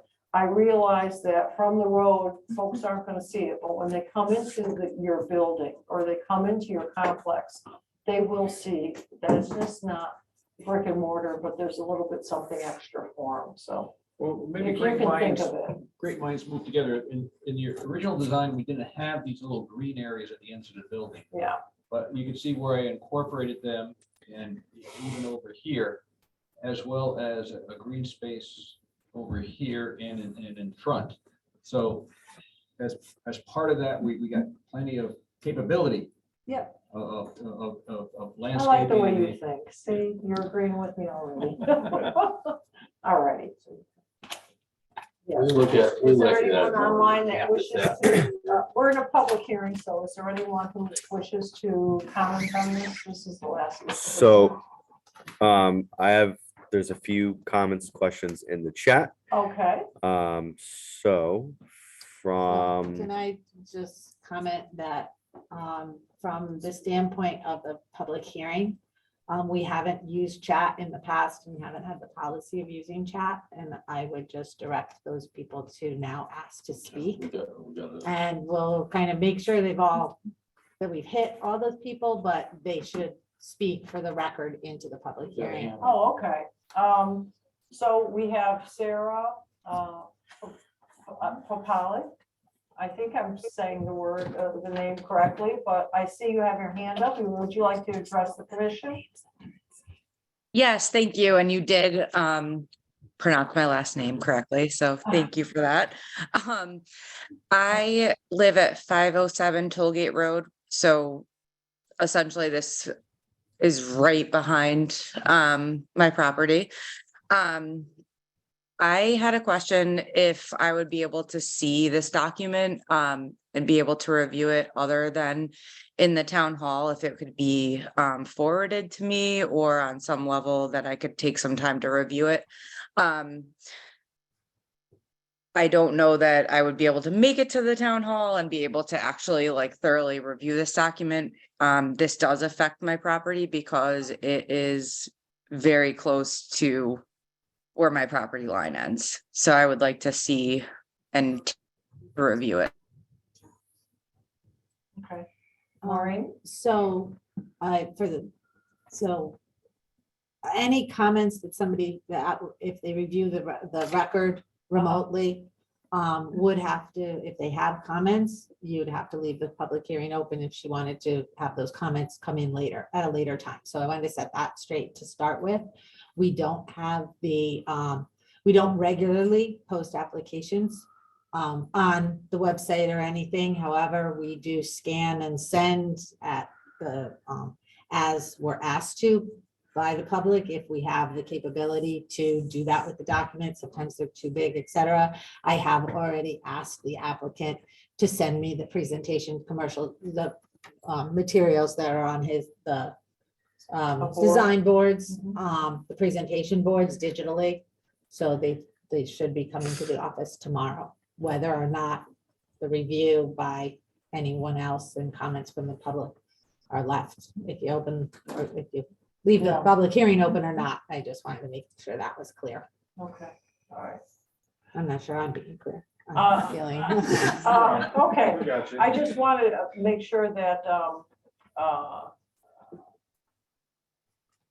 what was that? I just wanted to make sure that, that we address the concerns as noted before. Commissioner Millard had stated that we're familiar with the Tollgate Road and the neighbors. And so we are specific, we're very concerned about how it's going to impact, if it's going to impact the Tollgate Road residents. And that is a concern. And I am hearing from the applicant that concerns such as this would be addressed, whether it be lights or sound or whatever. But we are maintaining a natural buffer, the one that is there now. And they're encouraged in the sense that we're not going to disrupt that any more than we really have to as far as the building goes. And but we are taking into account that Tollgate Road has residents there, and you guys have been there for a bit, so hoping that's going to satisfy you. Can I add one more thing? Yes. Because I'm having problems Oh, you're talking good. tonight. I think the coffee's. I'm not sure I said it, but we need the email addresses of anyone. If they are online and they can put their email address in the chat, we'll try to retrieve that. And if you don't get something from our office by the end of the week, or well, we only have half a day left, so yeah, perhaps by Monday or Tuesday, then call our office and ask yeah, again. or at least provide it in the chat. Yeah, so we they can provide pick up the on your email. email address. But in case it's send you wrong the or text. it gets, Yeah, or I can't Okay. retrieve, they can't retrieve it, I won't be here, so. all right, thank you. Madam Chair, if I might, I don't Yeah. know whether you would prefer that we respond to public comment at the end of the public comment or after each inquiry. But I just wanted to point out two quick things on that concern, which is a legitimate concern. One of my clients shares about the concern, the residents on Tollgate. One of the things that you may recall at the time of creating the text amendment, there was an expansion of the rear yard setback, like I mentioned in my presentation, so that if this was any other permitted use in that B2 zone, that client could have, or that applicant could have built your permission up to 50 feet away from the rear yard. This is you expanded that as part of your text amendment. It was one of the things that I think one of the revisions, and so it's 90 feet away minimum. This happens to be 91 at the closest point. The other point I think that Jim made during the presentation, it's hard sometimes to see on the plan, but there are wetlands immediately adjacent to the rear of the site. So these are wetland flags right against the border. And of course, that, as you well know, that's a no-fly zone. There's nothing that we would do in there, can do in there, or want to do in there. So that's why it's pulled away. And I think. Also put trees back. And again, we're happy to put trees and do whatever it takes to buffer. I just wanted to point out that we were sensitive to that. That was one of the first things when we started the plan. Yes, and I wanted to assure Ms. Papali that we had taken that into consideration as well, and that you are willing to work with us should the commission move forward on it. All right. One more question. Okay, yeah, because then I have. Just one more question on the office building, is 2-story. When you were here the last time, you said that second floor wasn't going to be used. Is it going to be used now? The second floor above the office is unconditioned attic space. It literally just makes the project look better from the entrance. It just gives it some presence on the road. Having, it looks like a 2-story office building. I think that's the point with the glass and the hardy I plank. just wondering if it's supposed to be attic space or So office space. There's going to be nothing going on up there. It's just good, just unconditioned attic space. Well, I suffered from that before, nothing going on. All right, and Mr. Hedge. Feel that way today. Chris Hedge, Economic Development Director. I'd worked very closely with the applicant and attorney Dennis Genevieve. As you know, we had allowed self-storage here in the community in only one spot. This was an expansion of that.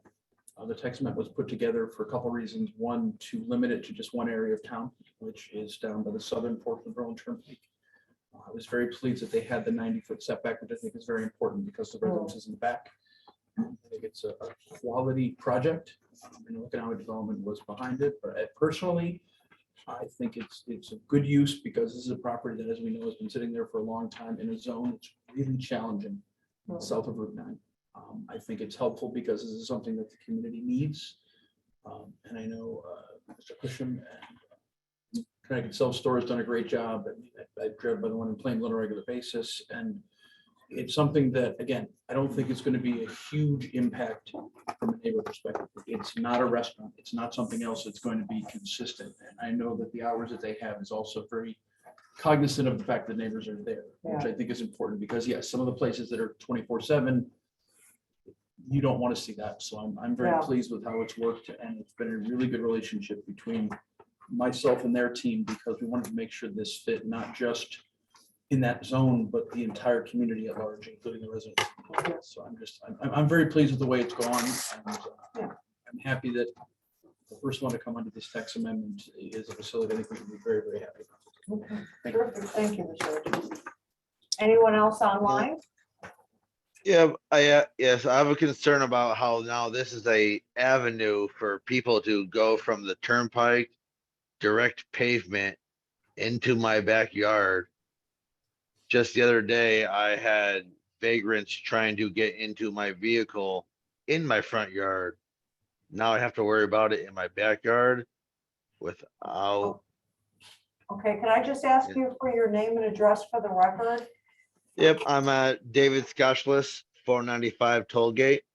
Okay, thank you. Yeah, so I see this land is more towards the wetland area of my backyard, but it's, in the current state of the day of population, people are getting more vagrant, more aggressive. And now, I have my lawnmower in the backyard. I have my lawn tools in the backyard. Now they have direct access to this through the backyard directly to the turnpike. I think that the only access way I have to Tollgate would actually be the right of way or the wetlands, that easement. Is that what we're referring to? But if we put a fence up, if there's going to be some sort of, I'm sorry. Isn't it? So It's gated. Well, it's gated coming into the front, but I'm getting the impression that David, I'm he's sorry, I this, think David, this property here. his property. Yeah. So It's like being without scotchless. Oh, that's so So sweet. I have the cursor on the screen. I'm circling. So this is where his property is. Where is it? Oh, it's right there. And they were traversing to your backyard? No. Yeah, no, am I just last Thursday, I had people trying to get in my front yard. And I wake up at 3:30 in the morning for work, and I woke up and I saw people in my front yard. I'm concerned I have to worry about people in my backyard now. Okay, go ahead. I'm sorry. You're talking about walking or driving. It's driving, they couldn't do it. They just can't. I think he's talking about Oh, walking, walking. but Yeah, well, the complex itself will be gated from the Berlin Turnpike. So when the business is not open, It's also camera. We pick them up on cameras. and yeah, they will have security cameras all the way around the property, and that's a 24/7 security camera. okay, So you shouldn't have a problem.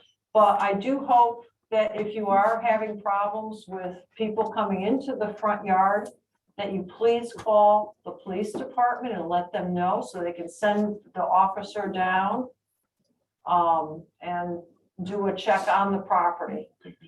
Mhm. And they Yeah. do respond, because unfortunately, I've had to call them about folks in my front yard. Yeah. And unfortunately, it's just the time that we live in. And we see more and more of it. Okay. Okay, Yeah, and I'm familiar with that area.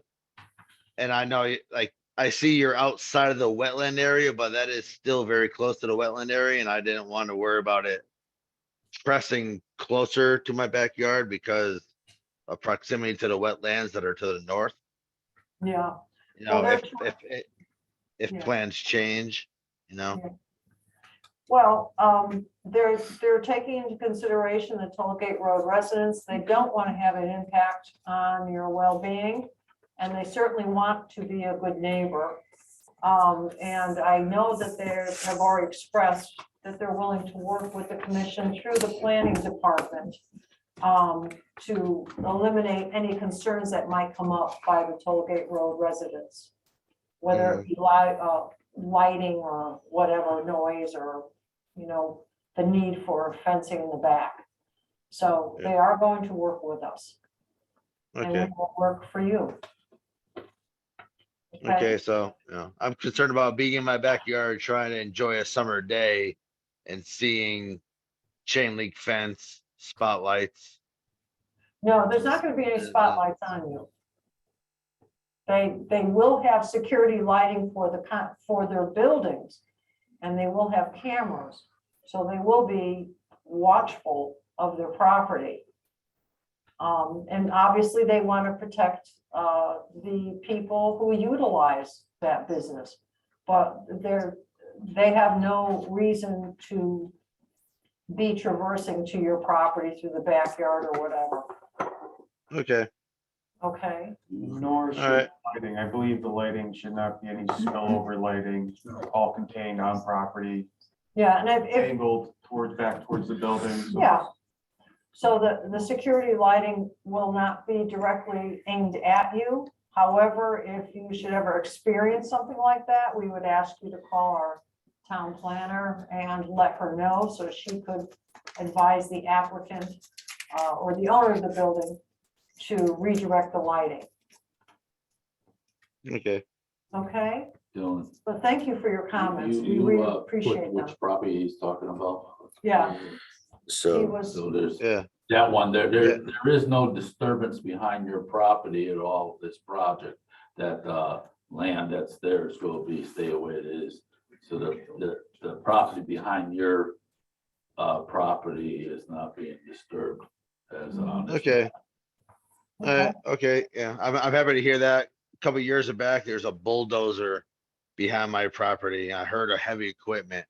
I went Oh, up there and I boy. saw a bulldozer. I was like, what's going on? I'm just prepping the land for further use, is what the gentleman said.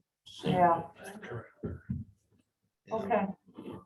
All right. So, Keep us yeah, I'm posted. just, Yeah, I'm just very concerned about me looking in my backyard and not seeing, my backyard and seeing an industrial building. Yeah, well, hopefully you won't have that because of the natural buffer that's gonna be left. Yep. Okay, And now, okay, thank you. Like white pines grow very tall and they don't have lower undergrowth. So a white pine is not a great buffer per se. They're yeah, a high canopy tree. yeah. So. Agreed.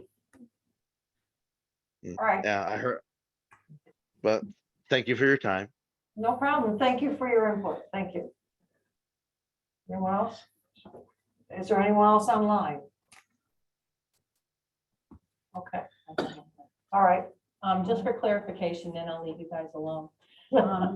This back building that you have, Oh, that, it looks as if it's designed the same as the second story building behind the frontage building.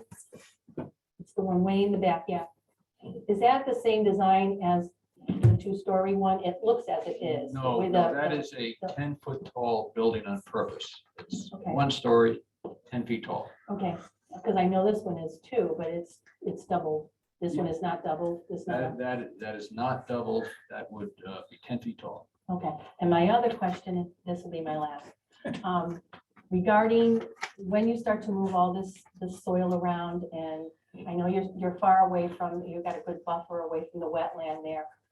I just want to make sure that that's taken into consideration, because I know just from moving soil around our yard, once you move all of that and the rains start coming down and you got a stream going through your backyard, I'm just thinking about the backyards of those residents behind you. We have done 17 projects, and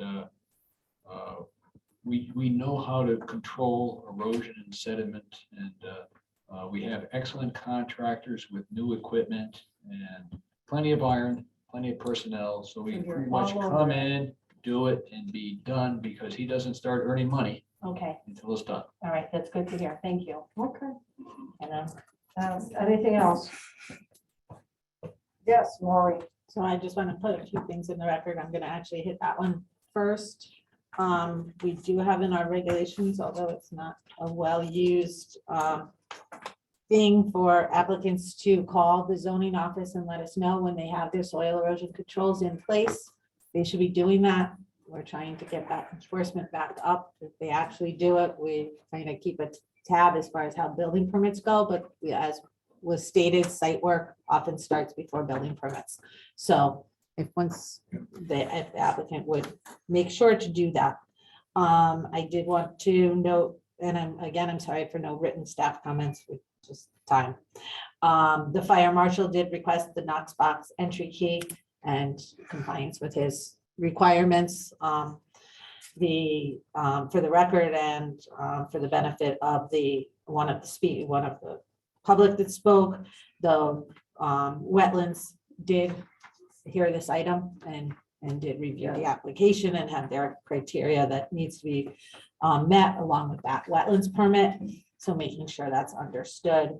The building official and water controls comments, and I believe comments from the town engineer, can all be addressed during permitting. That's the kind of comments they are, as far as staff is concerned.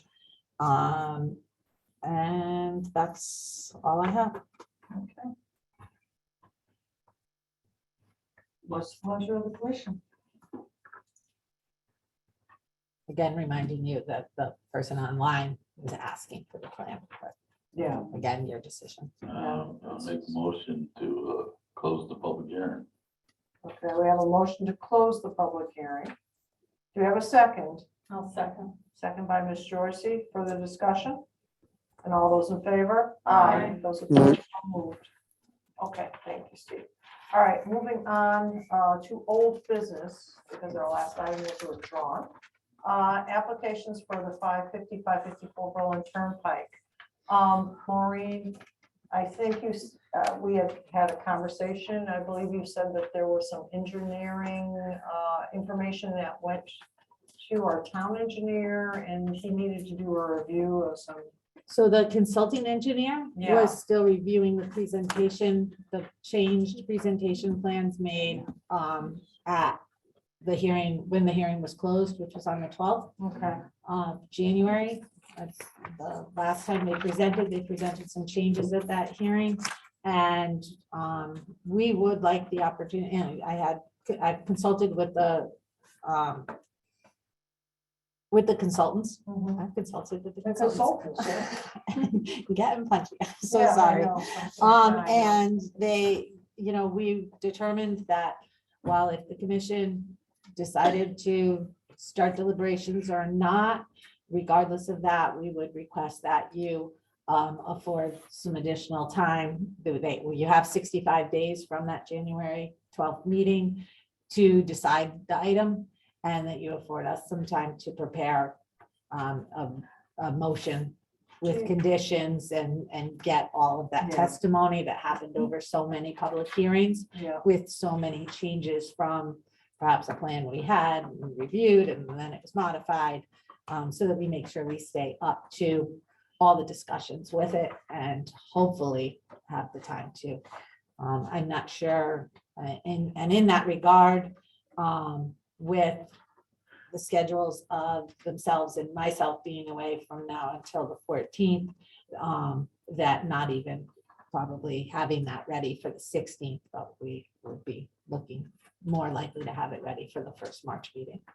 But again, if you started your deliberation, gave us some direction or whatever, that's fine as well.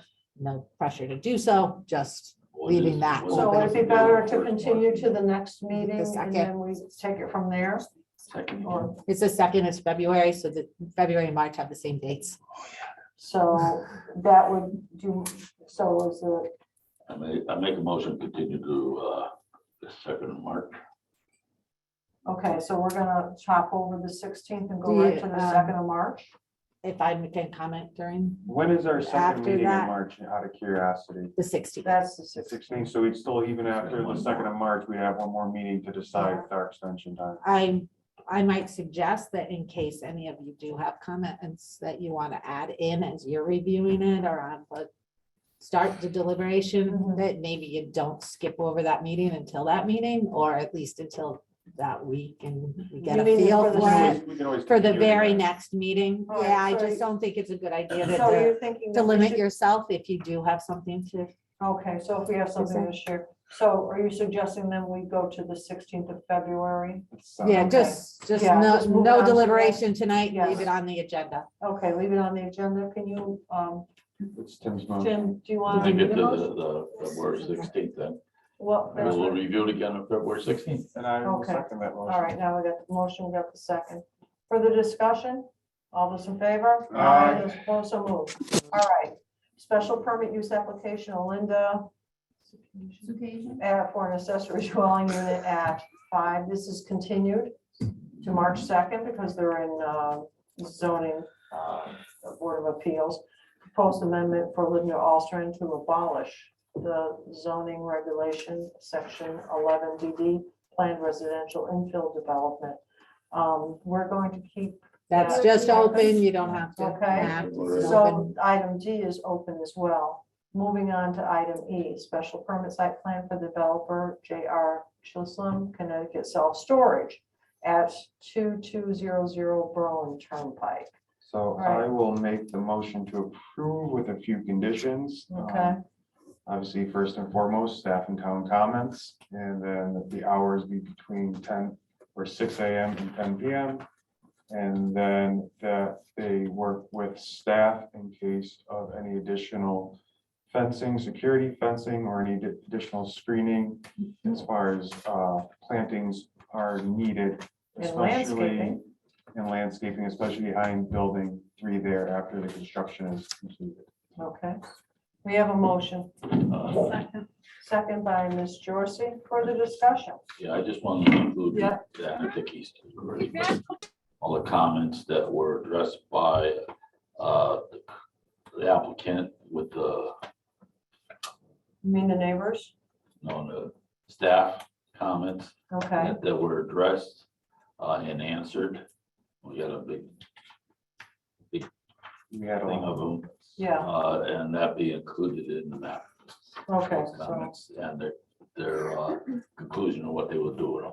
okay, are we on amend the motion? So amend, okay, do you have the second? Second. All right, then further discussion, all those in favor? Aye. Those opposed, so moved. Thank you. Thank you for your patience and good luck. And I know that you'll be working with town staff. If there's any issues, just let us know, okay? And if we hear of any issues, we're gonna let you know. It's been a long time than we approved one. Yeah. All right, planner comments. Any planner comments? Any? So in your package, you'll see that you got another conference announcements. That's to the annual conference at Aquaturf that the Connecticut Federation of Planning and Zoning Agencies does. I think I haven't read it in a few days, but I think it ends up being 1 hour towards the training, that 4-hour required training that it'll fulfill 1 And when hour is of this that. thing? That's the end of there's another March. Everything's in March.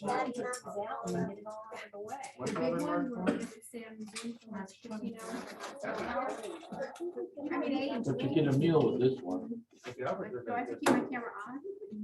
Wait a minute, what day is this thing? So that's this the sheet right after that. Sheet right after that. Of course, It's right ahead of it or behind it. Well, They are. oh, this is the 23rd. This is usually a Thursday night. Yeah. So it should be, it's actually a POCD night, so we'll have to see what happens there. Are you kidding me? And Okay, hang on, guys. So she's talking, so that's the POCD meeting night, so we'll might have to have what, the some- 23rd? the 23rd of March, Should be so, back by then, yeah. Okay. so we'll see what. Maybe we're gonna be- Question, what is with? So those get, so just for the Hopefully newer this time members, my wife at the beginning of the public hearing, one of the first, or rather, the beginning of the meeting, one of the first items you do is schedule public hearings for upcoming meetings, and you get the application that you're scheduling. So that's what that is. In the zoning regulations, the Berlin Lions Club, when they have an event over, when they are using the fairgrounds for an activity that's over 250 people, it modifies their existing special permit for a new event on another date. So is this coming up? Yeah, so at the beginning of the hearing, at the beginning of the meeting, rather, that was scheduled for February 16th. Oh, I have another question. A couple meetings back, there was one for a farmer's market. So that's scheduled coming out too, or maybe the 16th, but I don't recall We're the trying to date. put- We're trying to span them out a little bit to give her a break so she can catch up and we can get more thorough reviews. So we're gonna hear this and the farmer's market one. Probably, quite possibly the same. Actually, I have a tentative, Fran did a tentative agenda, so I could tell her what's getting. Yeah, the farmer's market was previously scheduled for their meeting. That's actually, doesn't have to be a public hearing. When is that? That's just a special event on the 16th. February 16th. February. Okay. Yeah. Okay. All righty, so any other business? I don't Hearing no think other so. business and seeing that it is now 10:47 at night, I will entertain a motion to. I will make a motion. Make that motion. To adjourn. Okay. Okay. Scott Hamel has the second on that. All those in favor? Aye. Those opposed? So moved. Good night, everyone. Thank you. Have a good night.